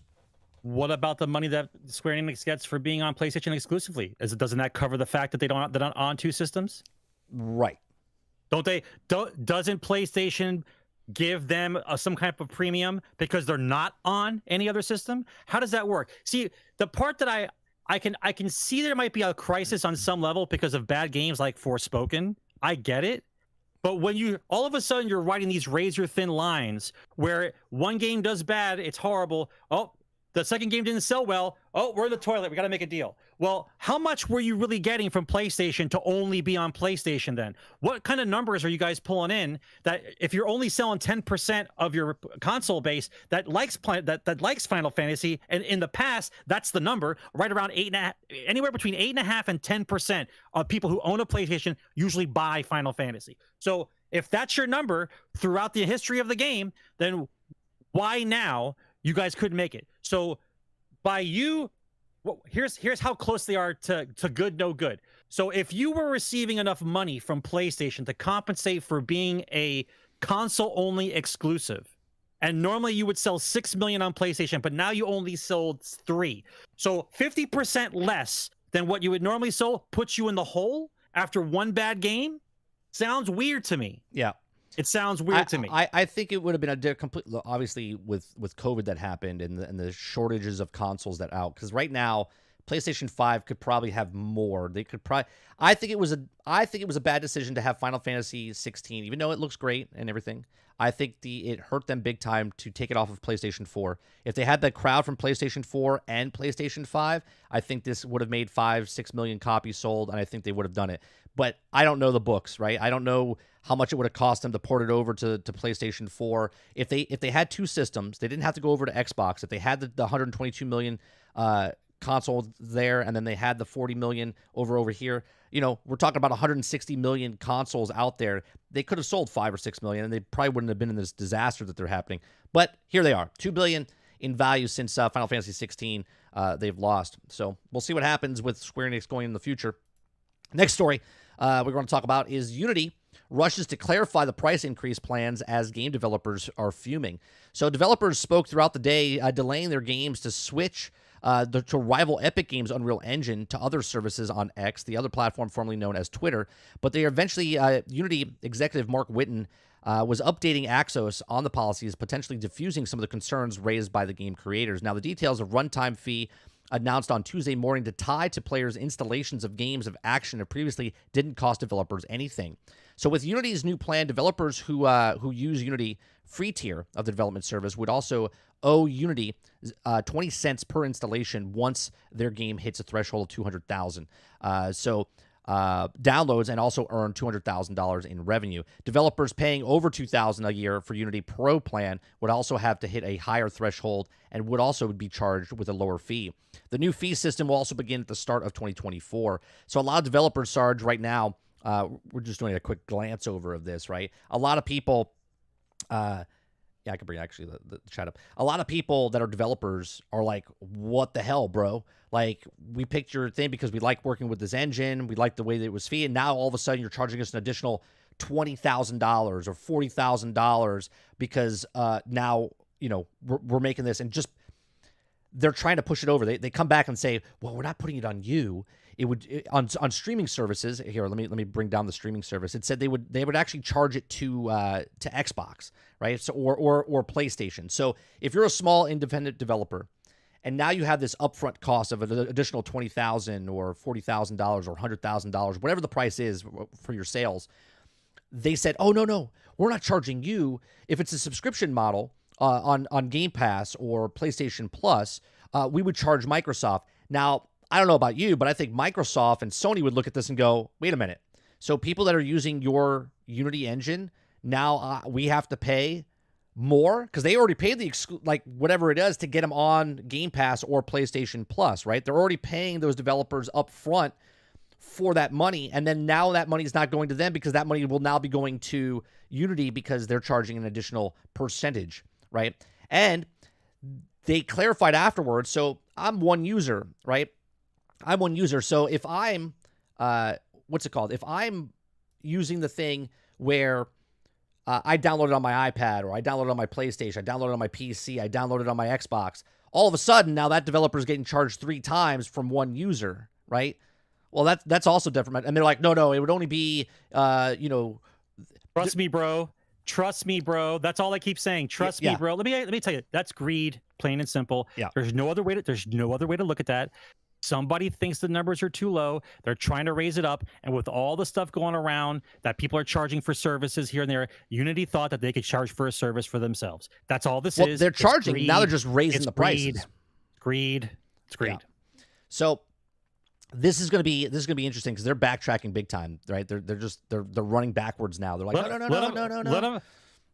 You can't say trust me, bro. Unless there's some kind of contract that dictates exactly how much you're going to be charged per unit per user base. It's all talk. All right, it's all talk. There's a lot of games that use Unity, right? One of the biggest games that uses Unity is Genshin Impact. So Genshin Impact is a free-to-play game. Okay, Genshin Impact is a free-to-play game with microtransactions, and people spend billions of dollars, and Unity's like, we get 20 cents for every person that does a transaction or whatever. And look, you can do what you want. This almost reminds me of what Microsoft did. Remember when they were trying to raise the price? Remember when they were trying to raise the price of gold? And everyone's like, no, we weren't going to try. That was by mistake. We weren't really going to raise the price of gold. No, this is just on a bigger scale. Yeah, this is on a bigger scale. Testing the water. They were testing the water to see how people will react. They do that every so often. They do that, and they see there's a reaction. If there's no reaction, price stays. If there's a reaction, no. Don't worry about it. It was a mistake. Misleading press. Get the fuck out of my face. Right? They do it on purpose. It's all testing the water, dude. It's always what they do. Always. Same MO, always. Krebsy says, I think I saw Tom Warren say that the guy was thinking about adding a $1 fee to Battlefield if you wanted to reload your magazine. Yeah, we read that 2 days ago or yesterday on stream. He said, the actual guy that's raising the price said, if developers are not putting microtransactions in their games, I think he called them they're fucking morons. I think that's what he said. The actual quote, I think, is fucking morons or fucking idiots or something like that is what he said. I'm paraphrasing now, but he did say those words. I just don't know the order he said it in. Thank you, Paul. Period. Exactly. Thank you, Paul. I should have thought of that first. As soon as the Unity story started, I should have checked the markets. I totally forgot. Okay, so Paul said Unity boss sold stock days before development fees announcement. This is all you need to know. Oh, damn. See, I didn't know that. That is shady. Next story. XDefiant looking towards fall release date due to certification requiring more work than expected. So this is a little weird. This is that game that's coming out that's supposed to beat Call of Duty. It's going to be the next Call of Duty. It's the Call of Duty. Call of Duty of Call of Duties. It's the game that's not Call of Duty, but it's Call of Duty. XDefiant. His written update by producer Mark Rubin said that Ubisoft started the certification process of XDefiant on PlayStation and Xbox at the end of July. Ubisoft was targeting to release at the end of August, but XDefiant, needing more work than expected, is now looking for further into the fall. Ubisoft plans to submit the first-party platforms to certification again in less than 2 weeks, and the game passes, then it's officially be released by the middle to late September. Now, Rubin also states that the game is likely to receive a conditional pass, meaning that Ubisoft will have to implement a day one patch if XDefiant is looking at early to middle October release. Now, quote, it says, if we were following the standard rules for game releases, we would also have to set a date far enough in advance that it also enough buffer to have confident release date. However, it's like the things that we with this game is we have to choose to the typical route, Rubin explained. He continued by saying, having millions of people play your game long before it's ready to be is not normal. Not being a wait a minute now. Let me rephrase that. Let me reread that. He continued, having millions of people play your game long before it's ready is not normal. I like to say yes, it is. In the last 5 years, there's been plenty of games that have been out. Fucking Fortnite was out for 2 years in beta. So don't tell me there's not games out there that's not the norm. Okay, there's been plenty of games right. Plenty of games out there that have been out there, right? That is the norm. The norm is, like, to say that, well, it's not the norm. 100% it is the norm. Not being afraid to show the unfinished game to millions of people with the flaws is not normal. Yes, it is. Every game that comes out in the last fucking 10 years, doesn't matter if it's alpha, beta, early access, preview program, gold, doesn't matter. They're all broke. They're all buggy. They're all incomplete. This guy is drinking Kool-Aid. These are real tests and not just marketing events. So when it comes to when we will release, the real answer is how soon can we get it? So Xbox and PlayStation both denied this. So it looks like there's a lot of problems with the game. And Xbox and PlayStation are like, no, we're not putting this game out there because we're not dealing with this shit. Get your shit together and put it out, and then we'll talk, right? So XDefiant, the next Call of Duty, Sarge. It's the next Call of Duty. It's the Call of Duty of all Call of Duties. That's not Call of Duty. It's so everyone's loving it. It'll be out. It'll be a new flash in the pan. People will like it, and then it'll be gone. They sold over 4 million worth of shares just before the news drop. Oh man. Fortnite, yes, yeah, beta form. Let's see what's next. This was a cool thing. I didn't know this was a thing. My son will be happy with this. Forza Horizon 5 map creators built for your next masterpiece with Event Lab 2.0. So Forza Horizon 5 introduces Event Lab 2.0, a new free update for an in-depth map editor with new features and tools so creators can make it more easily and quickly build their incredible events. The Event Lab Island is now a 2 kilometer by 2 kilometer flat terrain. I don't know if it's big enough, Sarge. They're going to need a vehicle for their vehicle to get across the map faster. Okay, where you can unleash your creativity thanks to an increased prop budget. He says new prefabs allow creators to combine multiple props into one mega prop, which also can be shared for an entire community, include to the custom maps. I think this is what people want for Starfield. They want the ships that you can build the ships and then put it like the 2 kilometer by 2 kilometer is not that big, bro. No, it's not. But when you're building for a racing yeah, but game? you're building the stuff and then you're putting it into the world. You know what I mean? It's an event. It's an event thing.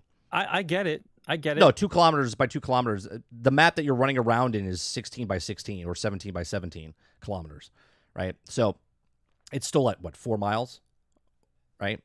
So players can now browse unlimited numbers of event tabs, creations, and search menus with custom flyers, and creators can also use to showcase their events. And we have enabled a day-night toggle. And remind you, Sarge, Forza Horizon 5's actual map is like gigantic. Like it's like 40 by 40 or some shit like that, right? It's one of the biggest maps out there. So this is just another update for Forza Horizon 5 a couple years after launch here. So it's just another thing where you can do more better map creator for people that are playing that game. Next story I want to talk about, Sarge, is I talked about it more because I think the landscape of video game is changing, and most people took what I said about the iPhone, because they announced the iPhone 15 Pro and Pro Max can play native AAA games like Mirage coming out, Resident Evil Village, Death Stranding. These games can play natively on the actual devices itself, right? So Assassin's Creed Mirage will launch on iPhone 15 in 2024. I mean, where's I got. I mean, I believe it's another way of pushing. They're trying to get kids to play those type of games on the phone because that's what they want to do. They want you playing those kind of games on a phone. Well, that's what they want. So the big thing here that I take from this, right, and I said this years ago, I said that Apple can get into the game real fast, right? They could either buy a company and just, like, there was back in 2014, Apple was rumored to be interested in Sony. Now there's rules in place where you can't buy Sony because they make a lot of money for Japan, and you can't buy businesses over there, right? But there's the ways around it that they can do if they have an establishment over there and whatnot. But Sony doesn't need to be bought anymore by Apple. Apple doesn't need to buy Sony to get a console anymore, right? Apple is the leader right now in gaming, not like as a whole, right? It's in mobile because of the arcade, but they're the number one in gaming right now. They make so much money from the arcade thing that they're doing, for the subscription model that they're doing. And now what they've done with this new iPhone is that they have a chip that's in there. And obviously because they're doing it, Google Android will also be on the right behind them, and then you're going to have Google Android, and you're going to have this where you could play games right now on both these phones, but now you can play native AAA games. Before it was a mobile game or a port of a game, right? There was the separation of this thing. Then there was this blurred line a couple of years ago when Genshin Impact, you could play on the mobile device, or you could play on your PlayStation, or you could play on PC, right? So there's like these lines being blurred.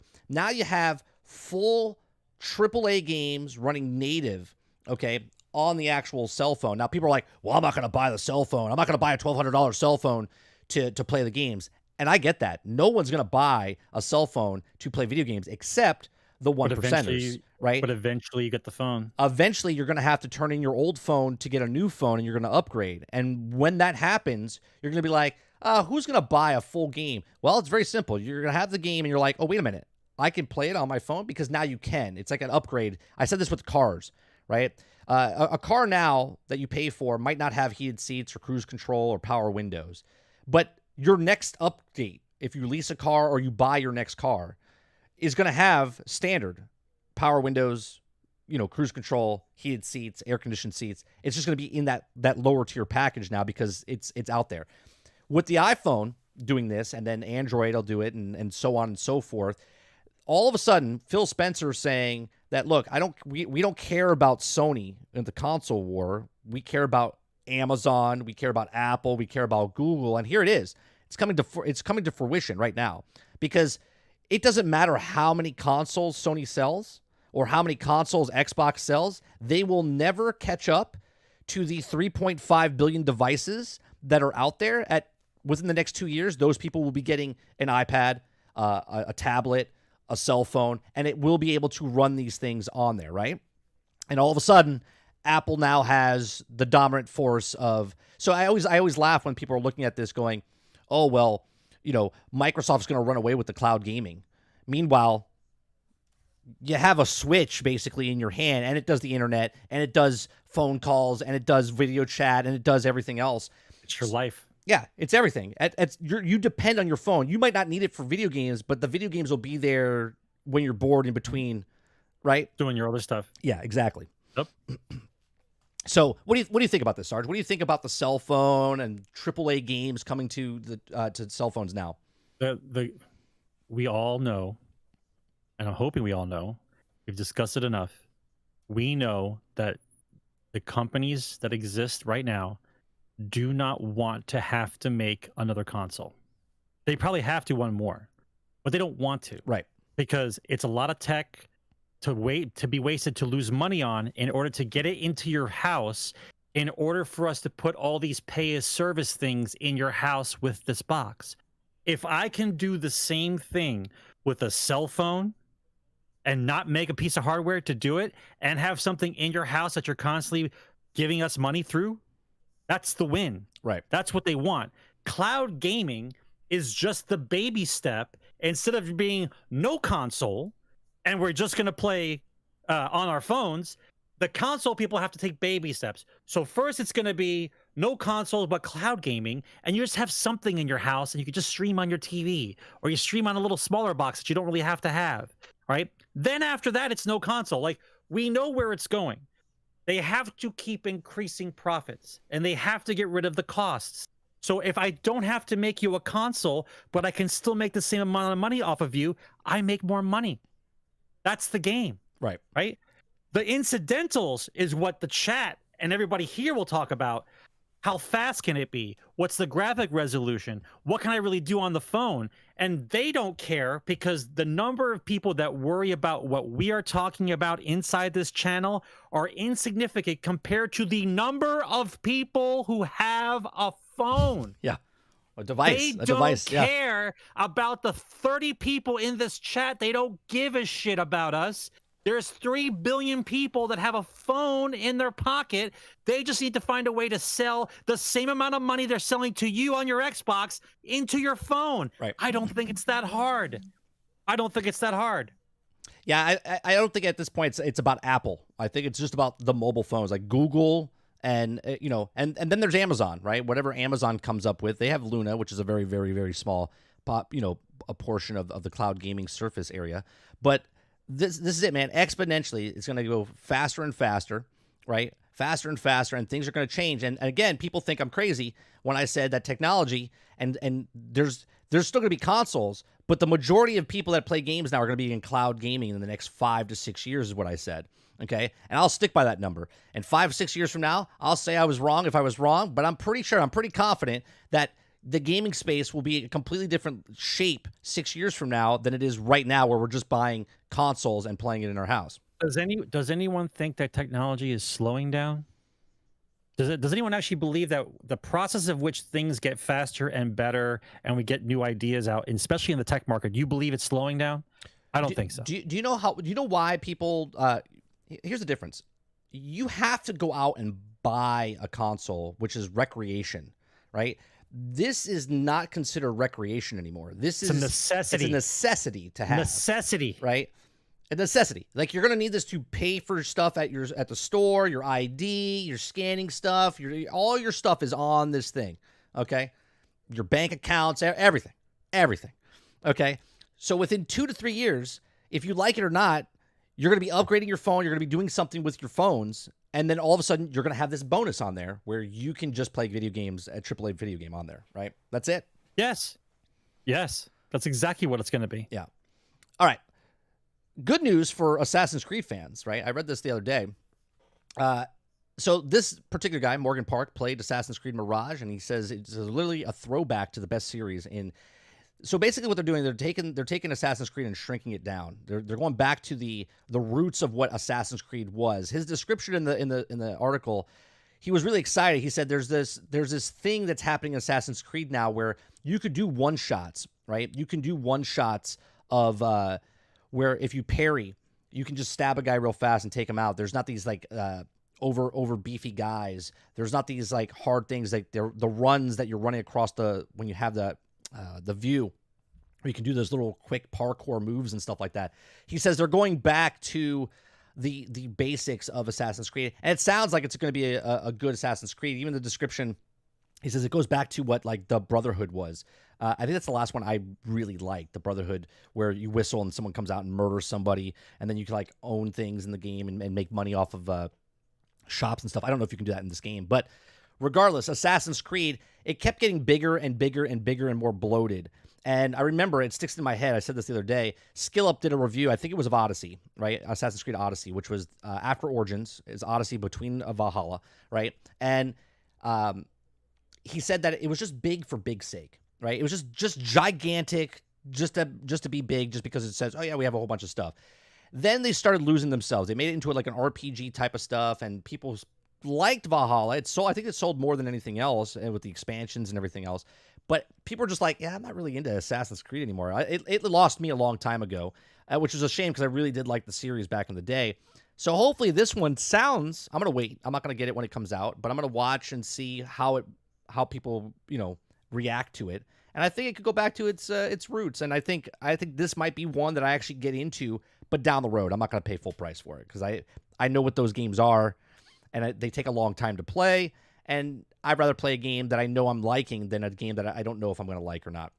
Were you ever big into Assassin's Creed, Sarge? Did you like Assassin's Creed? Or I know you played a couple. I played. I'm trying to remember the last one I played. Actually played.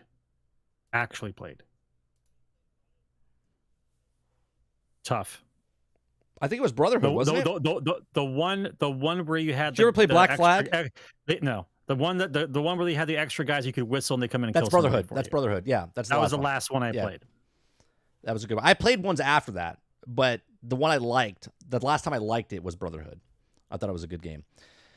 Kuda Papa says technology is slowing down a bit on processing. Part of this is just because of how the architecture work. We need to change the semiconductor material. Goes back to Moore's. I think it's Moore's Law. I think you might be talking about. Okay. Yeah, I mean, look, I don't like playing on small screens. I'm not going to be the person that goes and plays those video. I don't play mobile games, but I also don't play mobile games because they're mobile games. Because you didn't grow up with a game like that on mobile. You're not looking at it. Grew up with Game Boy. yeah, but you're not looking at it from the standpoint of what you grew up with. You grew up with looking at a television screen and you had a box. And you knew every time something new came out, you'd be looking at a television screen and you'd be getting another box. Yeah. All right. And that's how you grew up. Yeah, but my television set was 6 inches as well. Right. There's no more boxes for these kids now. They grow up with a tablet in their hand. They're watching movies at the restaurant that their parents give them. They have a tablet with them all the time. They always have a tablet. And then when they get older, they get a smaller tablet, which is this. Right. And then it's with them for their entire life. If anyone hasn't seen the movie In Time with Justin Timberlake, you need to watch that movie. Because that movie is also coming to fruition. It just looks a little different. Oh, that's the one with the time on his wrist. Yeah. Yes. I remember that. Yes. Yeah, water.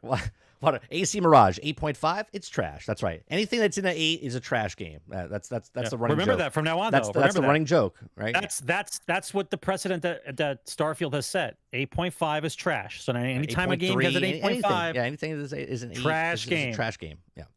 Yep. Yeah. Even if it dips in the 70s, because here's what I like, right?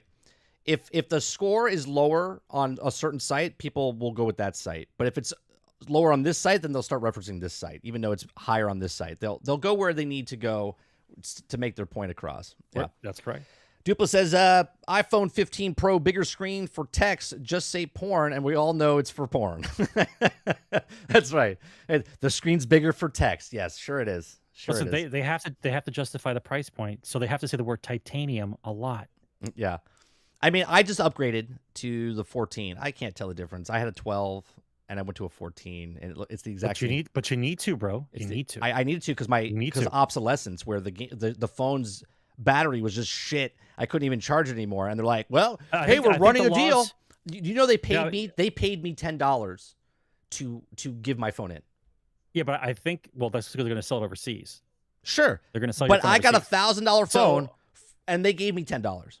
No, I understand that, but they're still going to sell that phone overseas. Sure. The issue is that I believe a law had passed where Apple has to make it to where you can replace the batteries again. They can't be part of the phone anymore. It's a rule that's happening overseas, and overseas they're changing the charger port back, right? To I believe it's a C port. Water, correct me if I'm wrong, because I know he works in the industry, right? They're changing the charging port, right? And there's a ruling going on that someone told me the other day that the UK is fighting to get batteries, that you can change the batteries in an iPhone. It's a right to fix. Yeah. That's a huge thing going on right now.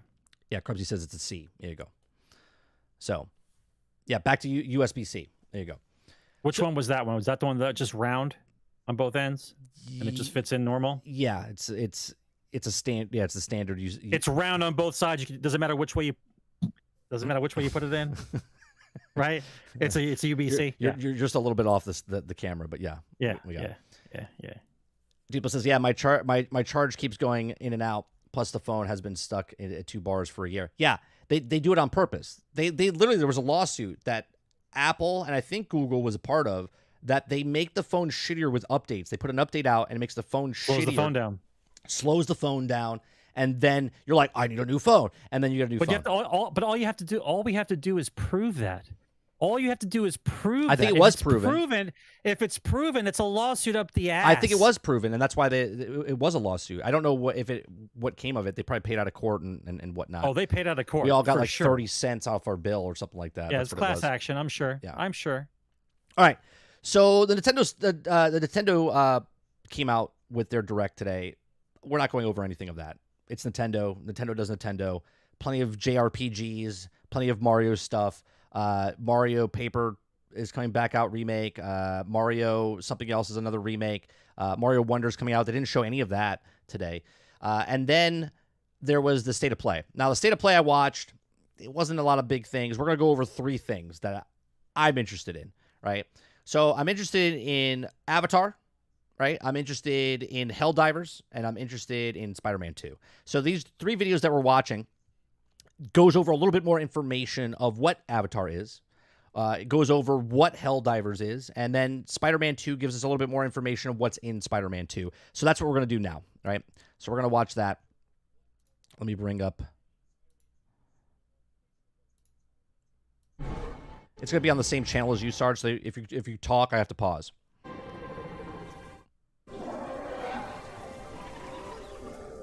I am Navi. Now, you are what I made you! I was abducted by the RDA and trained in their ways. For 15 years, they kept me from my world and my people. Wait. You have the mark. You are Sorrento. The poor child knows nothing of our ways. Let Home Tree be a refuge from your burdens.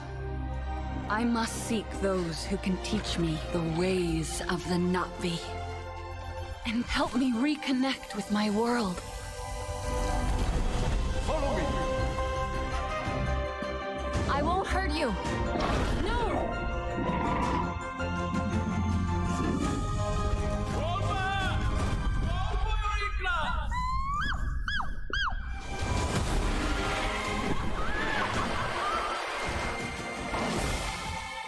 You are starting to think like a Navi. Now, we will teach you to ride like one. Now Pandora is under attack again.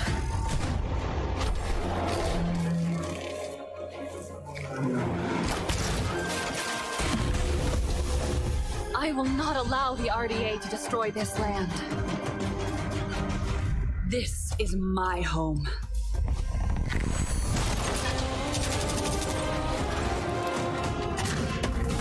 The Navi will fight on your side against the RDA.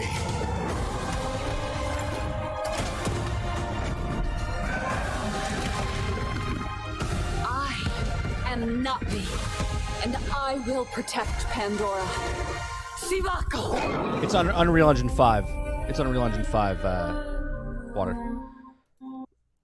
So we'll put that on loop, and I'll mute that, and then that'll play in the background as we talk. So what do you think, Sarge? Off this trailer, what did you think of? What does it look like to you? Does it look like something you'd be interested in?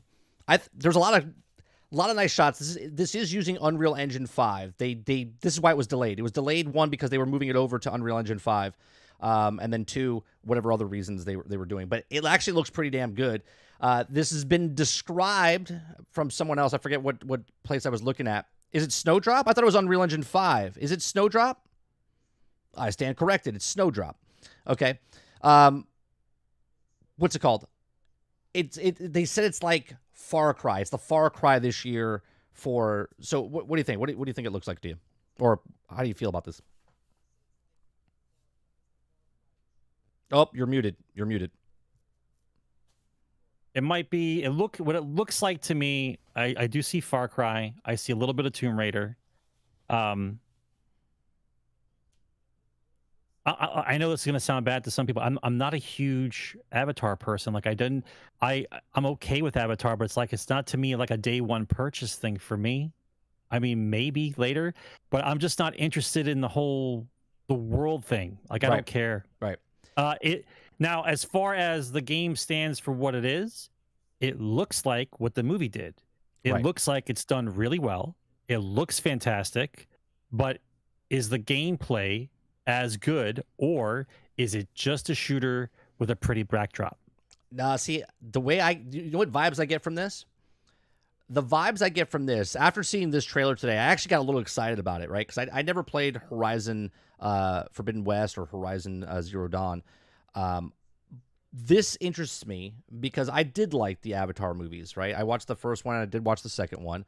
And I get a real big vibe of Hogwarts Legacy, but for Avatar, if that makes sense, right? So what Hogwarts Legacy did for Harry Potter's world and the building of it, I think this game will do the exact same as far as the Avatar. Now, obviously, Avatar, it's not one of those franchises that's as big as like Star Wars or big as Harry Potter, but there's a big audience for it. That's why it's made $2 billion, and this is why it's like the one of the highest grossing films of all time series, right?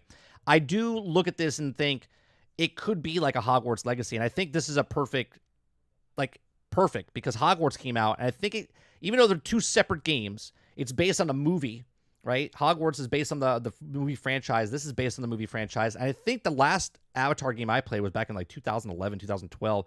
The game was okay back then. This looks pretty impressive. The graphics look phenomenal. The open world looks really cool. The gunplay looked really good, right? I feel like this is going to be like that Far Cry. I feel like it's like even like a Skyrim type of thing where you're out in the world and you do what you want. The game will be so big and open. Is it been talked about? Is it an open world? It's an open world, yeah. Okay. Yeah.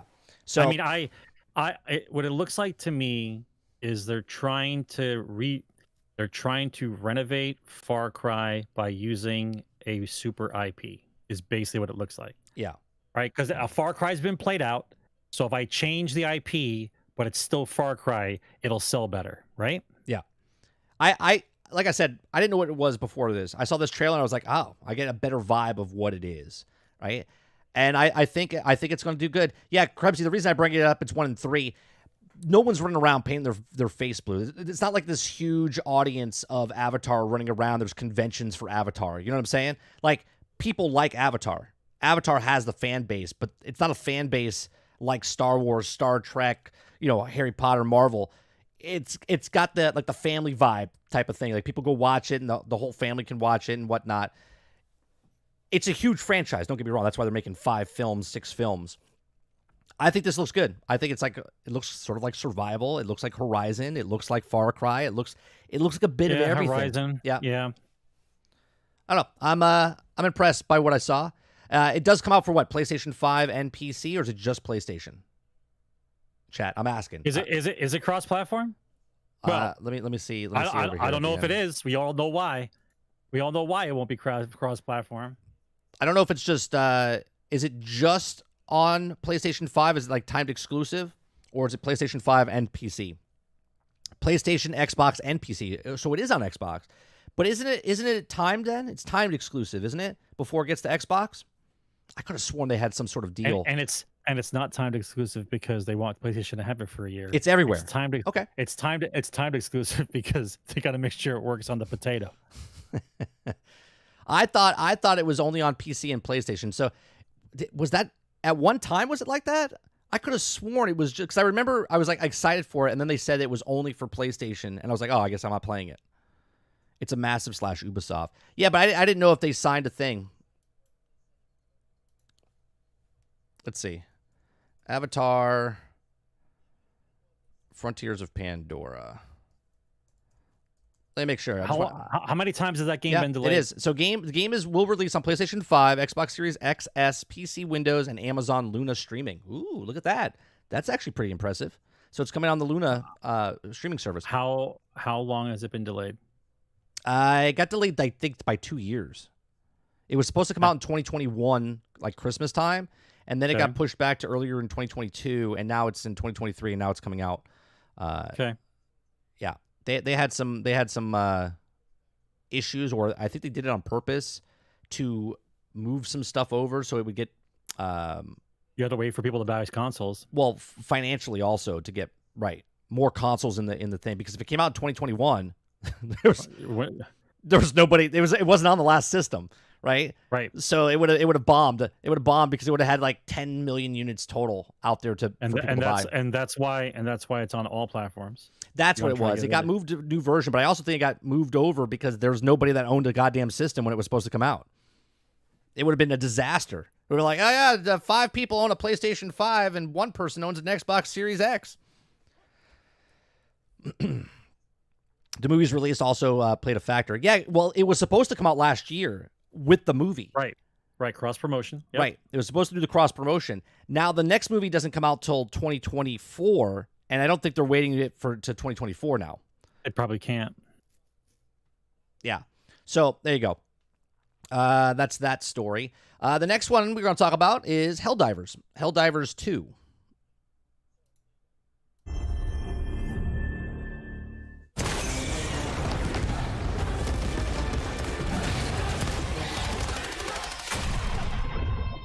Hi, I'm Johan Pilestedt, CEO and Creative Director at Arrowhead Game Studios, and today I'm pleased to share an extended look at Helldivers 2.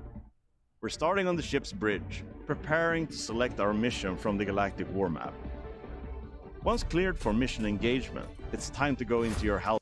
Can I just say I'm getting Marvel Avenger vibes already with just the way you pick the map, and then you're in this helicarrier and you're dropping down. I never played Helldivers 1, so I know nothing of this. I'm interested in it because it's a looter, but I'm getting Marvel's Avengers vibes very, very strongly off this one. Pod and prepare for planetfall. Today, we join a squad on one of the many planets in the galaxy, set on an important mission to eliminate a deadly bile titan. Let me make sure I got the... Okay, we need to find the terminate bile titan. I think it's this way. Here's another thing. I'm pausing for a second.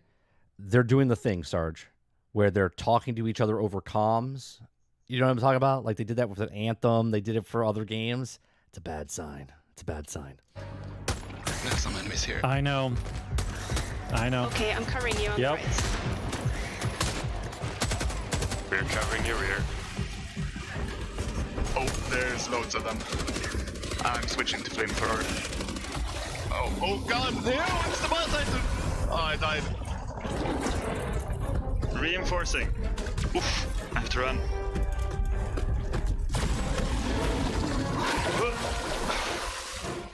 Alright, I'm back. Can you guys take him out with the recoilless?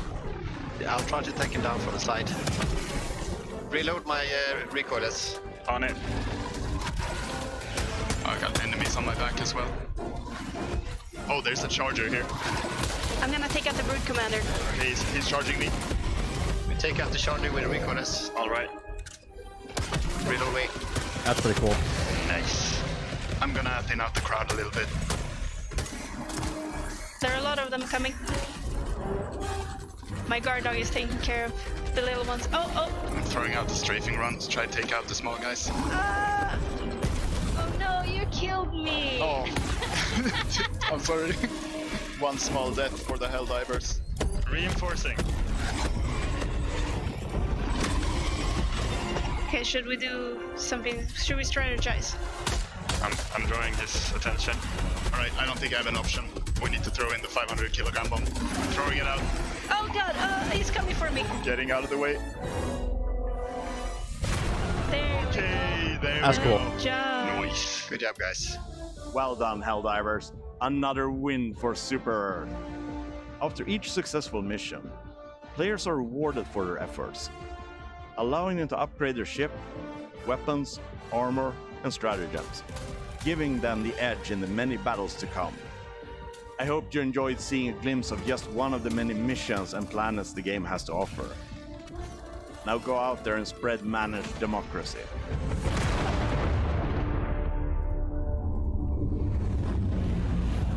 Okay. So what do you think of this? Just first thoughts off the top of your head. Like what do you think of it? Okay, so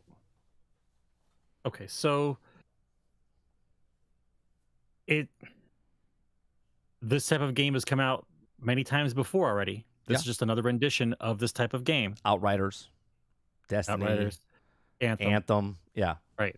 So they're all trying to follow the formula. I get it. I have Marvel's to say Avengers, yeah. the graphics look really good. Yeah, it does I look like good. the way I like the way the creatures look. It looks tight. Is it third person? It's third person. Yeah. It's third person. Period. Okay. So that means you get to see your gear. Yep. You That get to makes see- more you get sense. to That see makes your more gear. sense. I That don't makes know. more sense. It's third person. Is it third person, first person? I think it's third person, first person, or is it just third person? It's just third person. Yeah, very Battlefield-like graphics. The pros I'm going to give is the lying communication between a group while they play that kind of game has gotten better. Yeah, I still think they shouldn't have done it. That one sounds more realistic than the ones we've had in the past. So they're getting better at lying to us when they're talking to each other. I just don't like that stuff. That's just a personal preference. I'd rather just them show us like the gameplay without the chatter going on. I know. I'm giving them props though. Yeah, That's a good lie. My couple things here. I know what type of game is. A little bit of Division is here too, though, right? You got gizmos here. Yep. You got gizmos. So I still want to know the meats and potatoes, like the skill tree, what you're leveling up. Yeah. You know what I mean? Like why? Who doesn't want the recoilless though? Like who doesn't want that? Like I did like. Do you want a flamethrower or do you want the recoilless? I think I want the recoilless. Like I don't know. I like this part where he's loading the thing for him. I thought that was pretty cool. Well, that might be one of the things that you're going to get maybe one in a squad, because if you need somebody else to load it for you. Well, right? if you watch, he's got the ammo on his back. So player 3 has the ammo on his back for player 2. Yeah, that's weird. That's weird. So it has to be a little bit more teamwork there. I see. I think this looks good. I'm actually really interested in it. Yeah, it's interesting. I see this. I want to know during the showcase they said upgrade your gear, upgrade your base. Like, why am I upgrading my base? Like, I want to know more of that. Obviously, this is not telling me why, but this seems like a fun game. Now, obviously, I've been playing Starship Troopers. I have fun in Starship Troopers, but this looks very contained. I don't know how big the maps are. This is why I said it's Marvel's Avengers vibe, where you pick a map, you go down to the map, and it might be, an open map, but it's on not rails. It's very linear of where you can go. Sort of like a Destiny, where it gets open into wider areas, and then it shrinks down to certain areas, invisible walls, places. Oh God, it's have invisible walls. That would be game breaking. I don't know. You know what I'm saying? But I think there's enough here. I think there's enough here because of the looter. I would like to know what was the first one? Did I miss the first one? I've never played it. Did I miss the first one? Like this is Helldivers 2. Yeah, there was a first one. I don't think it was the same type of game as this. I think they revamped what it was. I Chat, don't remember. Let us know. It's a hodgepodge of all the games in the past, though, bro. That's what this is. Yeah, no, I don't think it's a bad thing, though. I think it could be a really fun game. The first one was top down, Salty says. Yeah, first one was top down. Okay. I think it looks good, right? Now, this one only comes out for PlayStation and PC. Okay, so this is not coming out on Xbox. So this is a PC. I will try it on PC. This looks fun. It just looks like a fun game you would play. But to me, it doesn't seem like it would be a game that you play. Like, you would play this for a weekend, or you would play this for a week or two, and then you would kind of put it down. See, when you pick that, here's what I'm thinking. Is there like a galactic conquest? Because look at the. I'm gonna rewind this for a second. You see how the map? He walks up to the map and there's like red area, yellow area. First thing that pops to my head is that Second Extinction game that we played, where you're the dinosaur hunters, right? And there was like certain areas that were blocked off, and then you like had to. Like, that's a harder mission than the yellow mission. And then when you pick the actual mission itself, it's in quadrants of, like, the different systems that are in there. So based on, is it going to be easier to pick this one? And what's the harder level? Do you have to be, like, level 30 to play this map? So on and so forth. When does this come out? February of 2024. I'm gonna put this in the category of need more information. Yeah, I'm interested in it. I'm very interested in to see. It'd be cool if you take all of this part and then you get like a bonus. I don't know. It looks interesting. I like that they at least showed what they showed here. I get so many different vibes off of this game, and I hope they do something right that those games didn't, right? Because I really feel like this is an Outriders type of stuff. Well, if you need somebody with ammo on their back to come load you if you pick that thing, then does that mean it always has to have 4 players? And does it have to matchmake? It's going to matchmake. Is there NPC guys that follow you around? I would assume that you could play by yourself. I don't think so. I don't know how that would work. I'm not sure how this would work. Melrose says, is it co-op only? I don't know. How would you pick the recoilless rifle if someone has to reload you if you play by yourself? Maybe it's an NPC that does it, and you can call them in or something. Maybe it's like your special. Maybe it's a special. I don't know. Questions. Yeah, but looks good. I think I'm definitely interested in Helldivers 2. Yeah, I don't think I'm going to play the first one. I need more information. I'm interested, but I need more information. I think it could be a fun game to play.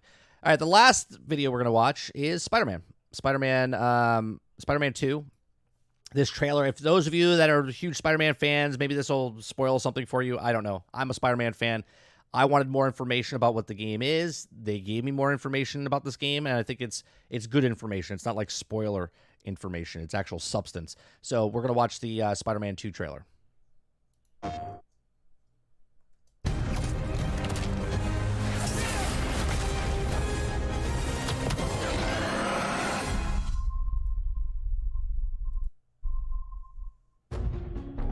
This is Brian Intihar, Senior Creative Director at Insomniac Games. Thank you for all of your amazing feedback to our demo at the showcase earlier this year. Marvel Spider-Man 2 is filled with an amazing story and story missions. But today I'm here to provide you with a first look at how the open world experience is evolving and how the game is built to take full advantage of the PlayStation 5. The first thing you'll notice is that our city has nearly doubled in size with the addition of 2 iconic New York boroughs. Okay, real quick. People were wondering, well, Spider-Man 2 is just going to be the same game as Spider-Man 1. It's Manhattan. They expanded. They expanded the whole entire map, so now you're going from Manhattan and also into Brooklyn. Queens and Brooklyn. And we've introduced the web wings, an entirely new mechanic that, when combined with web swinging, allows you to traverse the city in a whole new way and at faster speeds than ever before. Whether it's the neighborhood backdrop of Queens or the fireworks that light up the sky over Coney Island, exploring these areas will feel much different than the towering skyscrapers of Manhattan, while also delivering memorable locales like Peter Parker's old stomping grounds in Midtown High and Miles Morales' current place of learning, Brooklyn Visions Academy. Hey Miles, what's up? Speaking of our heroes, Marvel Spider-Man 2 will introduce the ability to switch between the 2 wall crawlers in the open world, and thanks to the power of the PlayStation 5, you can make that switch almost instantly. Delivering a bigger city and playing as not 1 but 2 spider heroes were big goals for Marvel Spider-Man 2. But this time around, it was equally important to provide a greater sense of exploration and discovery. As you progress through the main story, a number of new activities and storylines will become available. The majority of those will now be represented by visual cues in the world that grab your attention, such as a flock of Kraven's Talon drones circling a building, a mysterious symbol projected into the sky, or even an unfamiliar spider-bot ping emitting from one of the rooftops. Many activities, like the Hunter's cloaked blinds that overlook the Big Apple, lead to even greater challenges yet yield worthy rewards and new information about Marvel's greatest hunter, Kraven. Others will lead to a climactic showdown with Marvel villains not yet seen in this Spider-Man universe. The Spider Heroes have new AR tech in the lenses of their masks, providing a quick glimpse of activities already discovered, or helping locate new ones yet to be revealed. You can always refer to the upgraded Friendly Neighborhood Spider-Man app to quickly track nearby areas of interest. The app will also include incoming requests from those who call Marvel's New York home.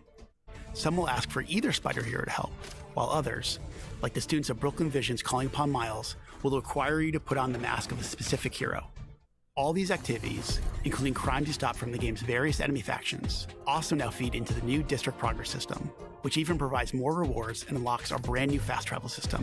As you can see here, the PlayStation 5 and its SSD means you can move across the city with very little downtime. Finally, the more city you explore and the more activities you complete, the more ways you'll be able to customize your Spider Hero.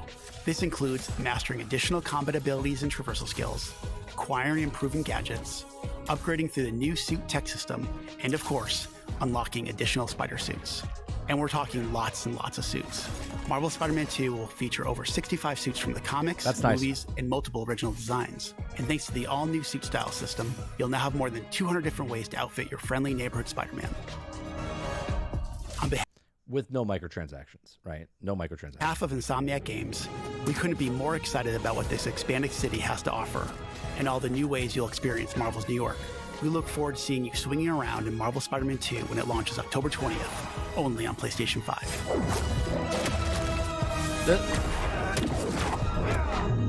This looks fantastic, right? This is yet another Insomniac took Spider-Man 1, raised the bar with Spider-Man Miles Morales, and then raised the bar again with Spider-Man 2. There's going to be, I saw so much stuff in there that I'm like, oh, that bad guy's in there, that bad guy's there, that bad guy's there. So I'm excited for this. I'm obviously not going to be playing it when it comes out because I don't own a PlayStation 5. So I either have to get a PlayStation 5 or I get it on PC when it comes out a year down the road. But when I do play this, I'm very excited for it. I think it's going to be a fantastic game, just like the other ones were.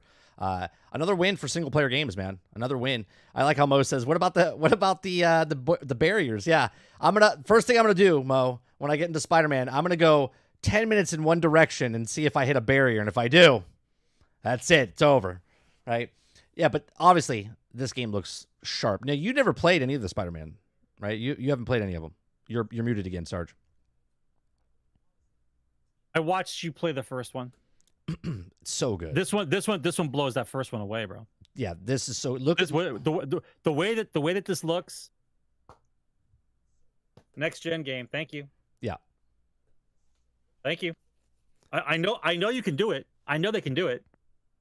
The transition, the way you guys move, how fast you move through the city looks incredible.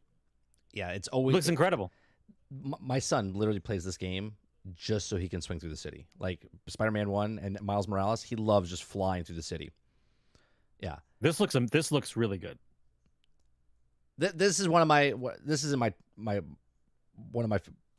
my favorite games, let alone comic book games. I love Batman, but Spider-Man, I said this when the first game came out. I said, man, they picked up the combat system from Batman and they even made it better. Yeah. Yeah. Well, you have to make it better because Spider-Man fights differently than Batman. Yeah, he's just faster. He's got abilities and stuff, right? It's so good though, and I'm glad they kept the city the same, but they also extended the city, Brooklyn and Queens. Now, I did read an article that the Sears Tower, I think, is not going to be in the game because of copyright. Well, is it Chicago? Not Sears Tower. The Sears Tower. Not Sears Tower. Not the Empire State Building. What's the other one? You're talking about the World Trade Center one, the new one, the new. No, not the World Trade Center. Chrysler Building. The Chrysler Building. The Chrysler Building is not going to be in the Chrysler Building's not in New York because of copyright. Yeah, because of copyright. Not copyright. Whatever it is. Yeah, they didn't get the licensing for it or whatever. Somebody. Yeah, for the Chrysler Tower. For the Chrysler Tower. Yeah. Yeah. So it's not in the city. That sounds. I was like, really? You're not going to put it in there because of that? So, Avengers Tower was in the last game. Krebsy. The Avenger Tower was in the last game. So I'm excited for this. I'm after this, I'm excited for Wolverine as well. I would be interested to see what kind of combat combinations with abilities you have. I think we talked about sales earlier, Sarge, about this game, and Water made a ridiculous, said 12.5 million in the first month, which is just ridiculous because there's only 40 million. Even if there's 45 million units out there, it's only on PlayStation, right? It's only on PlayStation. Only on PlayStation 5. Not even on PC? It's only on PlayStation 5. So there's 40 to 40. Are you guys doing first week sales or first month sales? First month. First month. I said month sales? First month sales, I say it's going to save 4.5 to 5 million. What month does it come out? October.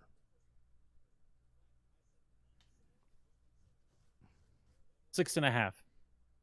First month. You said first month, right? First month. Yeah. First month, $6.5. Just to let you know, in the first month, it sold 3.3 million in 2018. Just so you know. That's fine. And that had 91 million units to sell to. You said month, not week. 6.5 first month. 6.5 first month. Okay. Which is half of what Water said. Water said 12.5. Yep. Which sold in a year 13.2. Well, you're gonna have a hit, but I think the hit right now is PlayStation needs a game. They just watched everyone get Starfield and they didn't get their game. God of War Ragnarok sold on PlayStation 4 and 5 though, Krebsy. So comparing those is two different things. That's We're literally gonna see. 160 million units out there compared to 40. I'll say. Listen, if yeah, I think PlayStation needs a game like this. I'm pretty sure. I give it 5. I'll give it 5 million the first month. If we're talking not week, month. No, month. Yeah, 6.5. 6.5. That's pretty impressive. I mean, 5 is impressive. Because I think you'll get that 3.3. You'll get that 3.3 back, and then you're gonna get extra. But how many extra are you gonna get? I think that it this type of game rings the bell for more people, and the way it looks is phenomenal. Yeah, it's phenomenal looking. If you've got a little bit of a crumb in your soul about comic book, just a little bit, I think The stories have been fantastic with these games. I love that you can earn all the cosmetics. That's another thing I love about this game. It makes me feel like it's a old game where you buy the game. Well, single player games are shit, bro. Don't you remember? Well, you buy a game. Nobody wants to buy the time to unlock certain things, right? You unlock, and they said 60 outfits, and obviously they even added more outfits down the road in the first game. And the second game, when the movie came out, like when the movies came out, they added cosmetics. When the movie came out for Miles Morales, they added cosmetics and stuff. So this is going to be great. This is going to be great for PlayStation. This is going to be great for Spider-Man fans. And I think the story is just going to be top notch. It was top notch in the first one, top notch in the second one, and now it's double. Right? You're playing as Spider-Man. We know you could play as Venom or as the symbiote. All right? I don't know if you could play as Venom. That would be like Endgame or something. Like you're playing as Miles and Peter, and then all of a sudden now you can play as Venom as well. That would be a game. A game hasn't done that in a long time, where you go through the game and when you win, you go back through the game as the bad guy, doing a whole different set of stories. That would be incredible. That'd be cool, right? I don't know if they're doing it. That would give it Game of the Year for sure. Do you think they would win Game of the Year over Baldur's Gate 3? Probably. It'll be nominated. Oh, yeah, nomination, sure. This is definitely getting nominated. Yeah. Well, I think that the tip of the hat will be to Baldur's Gate 3, but I'm not sure that the powers that be who control the votes are going to allow Baldur's Gate 3 to win Game of the Year. So you're getting a PlayStation 5? I'm not. I'm not getting a PlayStation 5 because financially right now I can't justify getting a PlayStation for this game. I love Spider-Man, but just for this game, to spend $580 or $600 with the system and the bundle, whatever it is, with tax, right now I just can't swing that. So we'll save up a little bit more, and then down the line, I don't need a day one. If it's as good as it looks, that's definitely Game of the Year contender. Time to trade in the old potato. Oh, I can't trade in the Series S. I don't think they won't. You have to understand the powers that be. They don't. It's only if they really feel it's necessary to tip the hat to what they did. But there's so much behind the scenes drama with that game that if they gave it Game of the Year, it would put a spotlight again on what developers can do and what they don't do. And I think that if it wins Game of the Year, they just go back into that narrative where this is a game that it won a Game of the Year. This is the type of thing that a studio can do. Why don't we raise the bar? And listen. That's why they got ahead of it as soon as the drama started. They're like, you can't blame us. This is not a normal game. We can't do this game all like how. We already discussed this episodes ago. Who talks like that? Who talks like as soon as a game comes out and blows everybody out of the water that you say, don't think that's the way the games are now. We got to scale it back. Who talks like that? Never in the history of games has anyone talked like that when a good game comes out. But for Baldur's Gate 3, all of a sudden they did. So it's sketchy, right? It's sketchy. So for me, it'll be nominated to make sure that they tip the hat to them, but I don't think it'll win Game of the Year. There was another podcast I watched called Drop Frames.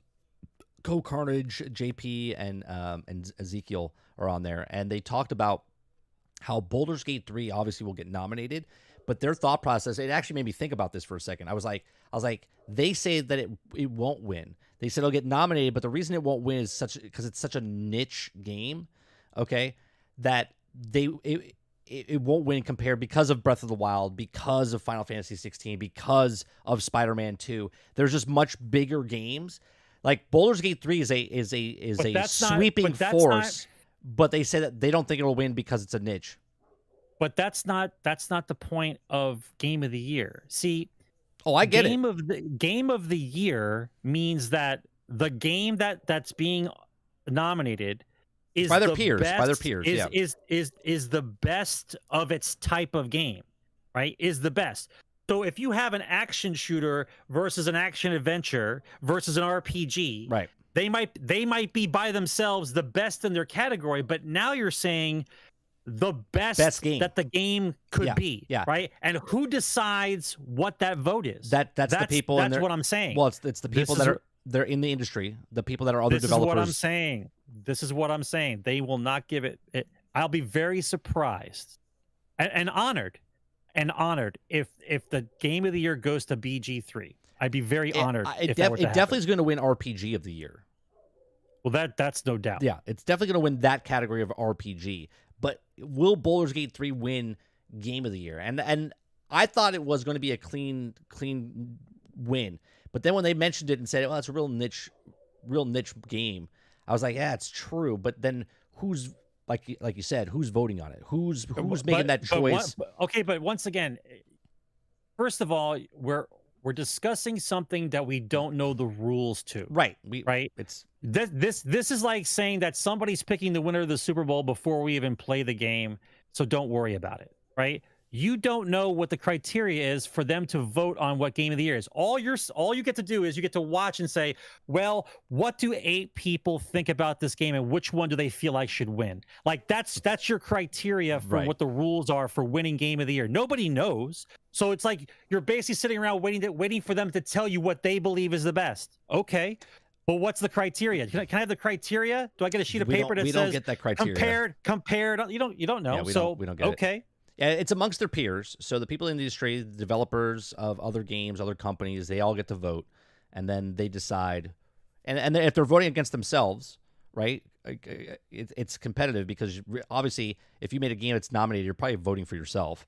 But then at the same time, you're going to be voting for something that you look and goes above and beyond what the gaming industry is looking at, right? Yeah, but I would think, in all honesty, Game of the Year has got nothing to do with consumers at all.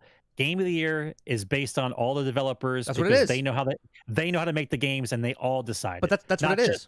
Not just 7 guys or no. It's not 7 guys. It's literally the whole. It's literally it's all of them. Yeah, it's okay. all the big guys in the industry, and then 10% of the votes are from consumers. Consumers get a vote, and they get 10% of the total vote. And where's that voting booth for the 10% of the public to get? What is that? You vote on their website. You vote on their website. We do it every year. Yeah. And we'll do that show live. The cutoff point is November. I think it's November 18th is the cutoff, or 14th this year. So we'll see what happens.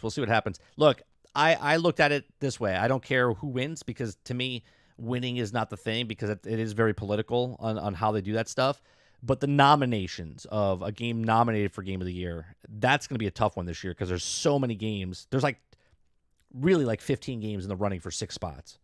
Right, this is a banger of a year. As we get closer to the Game Award, I mean, I'm thinking that this year of gaming with Hogwarts and Jedi Survivor and Final Fantasy and Starfield and Spider-Man and Baldur's Gate 3 and Armored Core 6, this gaming year is, because of what happened with COVID and games had to get pushed back and whatnot, they all got crammed into this time slot, right? And we haven't had a year, in my opinion, since the Mass Effect 2 era type of stuff, where you had 15, 16 games, right? 2007 era, right? Yeah, there's been good years, but this video game year is outstanding on how many games are out there, and high end games that are coming out, and they work and they're great. It's good story, good sound design, good music. It's crazy how good this year is. Oh, I think so too, Water. I don't think Jedi Survivor gets the nom. I think it gets nominated for other things, but it's not going to get nominated for Game of the Year. Well, here's how a lot of games get eliminated that you think should be there. You would start to put the same genre games together, and that's a grouping. Like like Jedi Survivor would be like action adventure type of game, like Spider-Man would be, right? So you put them in the same kind of category, and then you judge those two first, and whatever the best of those two, then you move up. Yeah. Like I always think, and in all honesty, I always think that the way that Game of the Year always should work is there's the 6 nominees are from the 6 different categories types of games. Yeah, like if it was the Right? best That's racing how- game, that's RPG. That's how it yeah, should be. Yeah, Right. The best of each genre should go up against. then you put them in a pool, and Agreed. then you vote. Agreed. Like that's how it should be. Yeah, I agree. Because then you're looking for the push of the technology for a different genre each time. Yeah, and if that was the case in that world and in RPGs, then if there was 6 games that came out in the RPG land and only 2 games came out in action, then the RPGs would battle out, and Baldur's Gate 3 would win, and Starfield wouldn't. So then Starfield wouldn't be nominated for Game of the Year. You know what I mean? Type of stuff like that. You get the way it would work is if your genre of game doesn't have a lot of people that are releasing that year, then you get nominated because you're the only one in that category. So you might get a free limp in for the nomination, but you still have to win. Right. Yeah, right. That's that'd be the interesting. difference. That would be interesting. We have questions real quick. If you guys have questions you want to answer, we'll take a couple. We have one from Slow. Says, have you ran into a quest that is bugged? Apparently there's one on Xbox. I tried to do it, and it looked it up, and it's also been bugged in Starfield since release. Kind of crazy they haven't fixed it yet. Have you came across a quest that you I've only had 3 bugs in the entire game. I mean, what kind of bug are we talking about? Apparently, I'm I'm assuming it's bugged where you can't play the mission. You can't complete it. Something's not activating. What's the actual bug? Because you know how Bethesda works. There's always a bug. I have had 3 bugs the entire time. I had one up the ladder. I had one where it just crashed on me. And then today I save often. And then today I had a crash. So I've had 2 crashes and 1 ladder glitch. Okay, so I've had a boss battle where the guy locked himself in a room and wouldn't open the door. He locked himself in a room? Yep, it wouldn't open the door. Okay. I have the asteroid that's following me around. I was trying to mine asteroids, and I've got asteroids. Oh, I that follow heard about me the around asteroid now. one. The asteroid one, yeah. If you blow up asteroids, then the asteroid follows you around. Yeah, so I got my own little pet asteroid. He follows me around all the time. Still to this day. Still. So you have an asteroid that just follows you around when you're flying around. Well, he's there forever. Like when I land on a planet, he's hovering near the ship. He's just there. Yeah. Okay. I call him Rocky. Yeah, he hangs out. He can't be shot at, but listen, it's not. If I compare the entire first week of what this game has done to me compared to what Cyberpunk did for all of you, there's no contest. So I'm okay with what's going on right now. There was going to be. Listen, first of all, there's so many quests and so many possibilities and so many things happening in this game. You're not going to see a game-breaking bug probably until later down the road for most of you. I did have Vasco ride Teen Wolf style on top of the spaceship while we were in space. He was up on top of the ship. He wouldn't come inside. He was just hanging out on top of the. Who was on top of the ship? Vasco. He was doing he was hanging out. Yeah, he was doing the Teen Wolf where he's riding on top of the van. Have you had a super hard crash? Have you had the super hard crash in Starfield where it just goes back to home screen? Yeah, twice. I've had it twice. To the Xbox. Yeah, yes, I had it. I had it at hour 60 something, and then I had it again just today at 108. Yeah, I save often. Let's just put it that way. I save often. I'm expecting things to crash. I make sure that I clear out my cache on my Xbox. That when I first start playing it, I make sure I clear the cache. So I make sure that the Xbox has got 100% memory for the game when it plays. It runs a little bit smoother when I do that, so it's working for me. So I'm not saying it's an official thing, but I do clear the cache. He says that the item is covered by a rock. You can't use your cutter.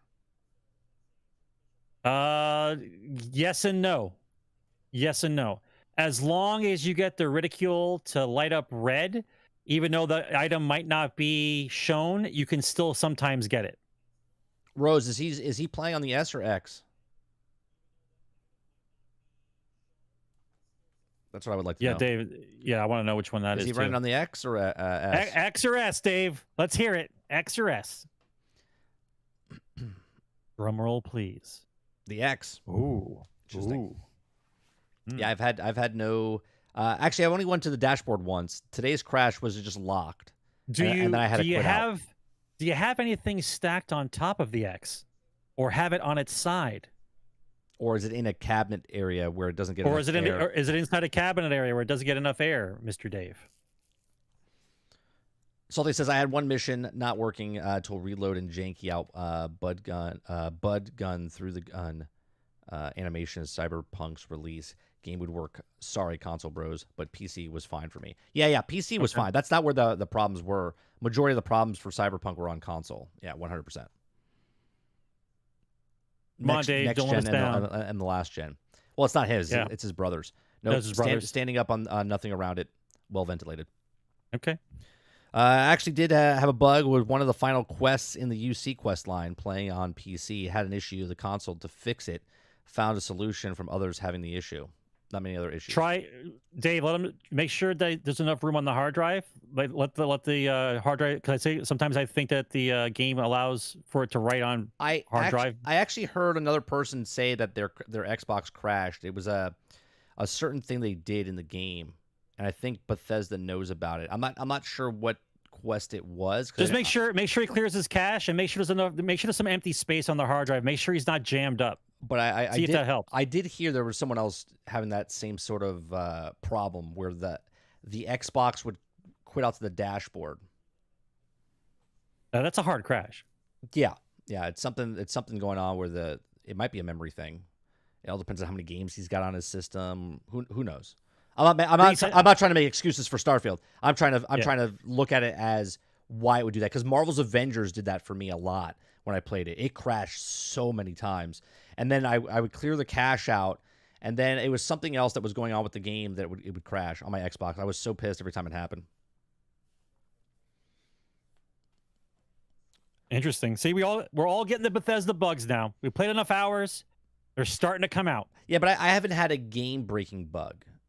Nothing. Well, you went the dashboard. Well, that's not game breaking. Well, that's not game breaking. Meaning, what do you want? You want to walk through the wall? No, game breaking to me is like what happened in Fallout 76, where I couldn't exit my armor and interact with the table. Exit the armor, right? Yep. Or Marvel's Avengers, where I can't open the door to get to the boss fight at the very end of the game, and I had to wait 2 weeks for them to fix the game. Right? Like that's game breaking. Crashing to the dashboard is a bug or a crash, but I can start the game back up. Now, if I crash the dashboard and I could never open up the game again, yeah, that's game breaking. Yeah. Yeah, it's salty. The Xbox used to whistle, man. Used to whistle. Yeah. Woo. All right. Generation X Gaming is a weekly podcast that goes over a few of the top stories from the past week, and we rant along the way. Episode 365 is in the can. We do appreciate you very much for coming out and hanging out with us. If you'd like to help us in any way, shape, or form, you can hit that like button down below. We're a very small channel, so hitting that like button helps us out. I mean, really, really helps us out a lot. If you'd like to go above and beyond that, you can hit the subscribe button. That also helps us out. And if you'd like to go above and beyond that, you become a member as little as $5 a month. We do lots of different shows on here. We do this podcast. We've done 365 episodes, meaning now you can watch us every single day for the entire year. 365 shows we've done. You can listen to us one a day for 365 days. We've been doing this for 9 years, almost 10. So we do appreciate you coming out and hanging out with us each and every time. We also do morning shows. Monday through Thursday, we read the news with you guys. You guys are a big part of the conversation. If you like this type of content, come on back Monday mornings, Tuesday mornings, Wednesday mornings, Thursday mornings at 10 o'clock in the morning till about noon Eastern. We have good conversations to go over news stories. We also do gameplay. We're doing Captain's Log, The Adventures of Jack Burton in Starfield, Monday night, Tuesday night, Wednesday nights at 8 p.m. to about midnight.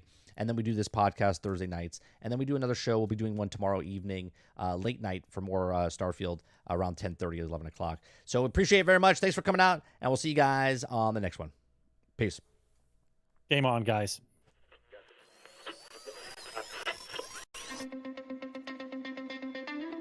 They're two brothers and gamers that have been playing games since the early 1980s.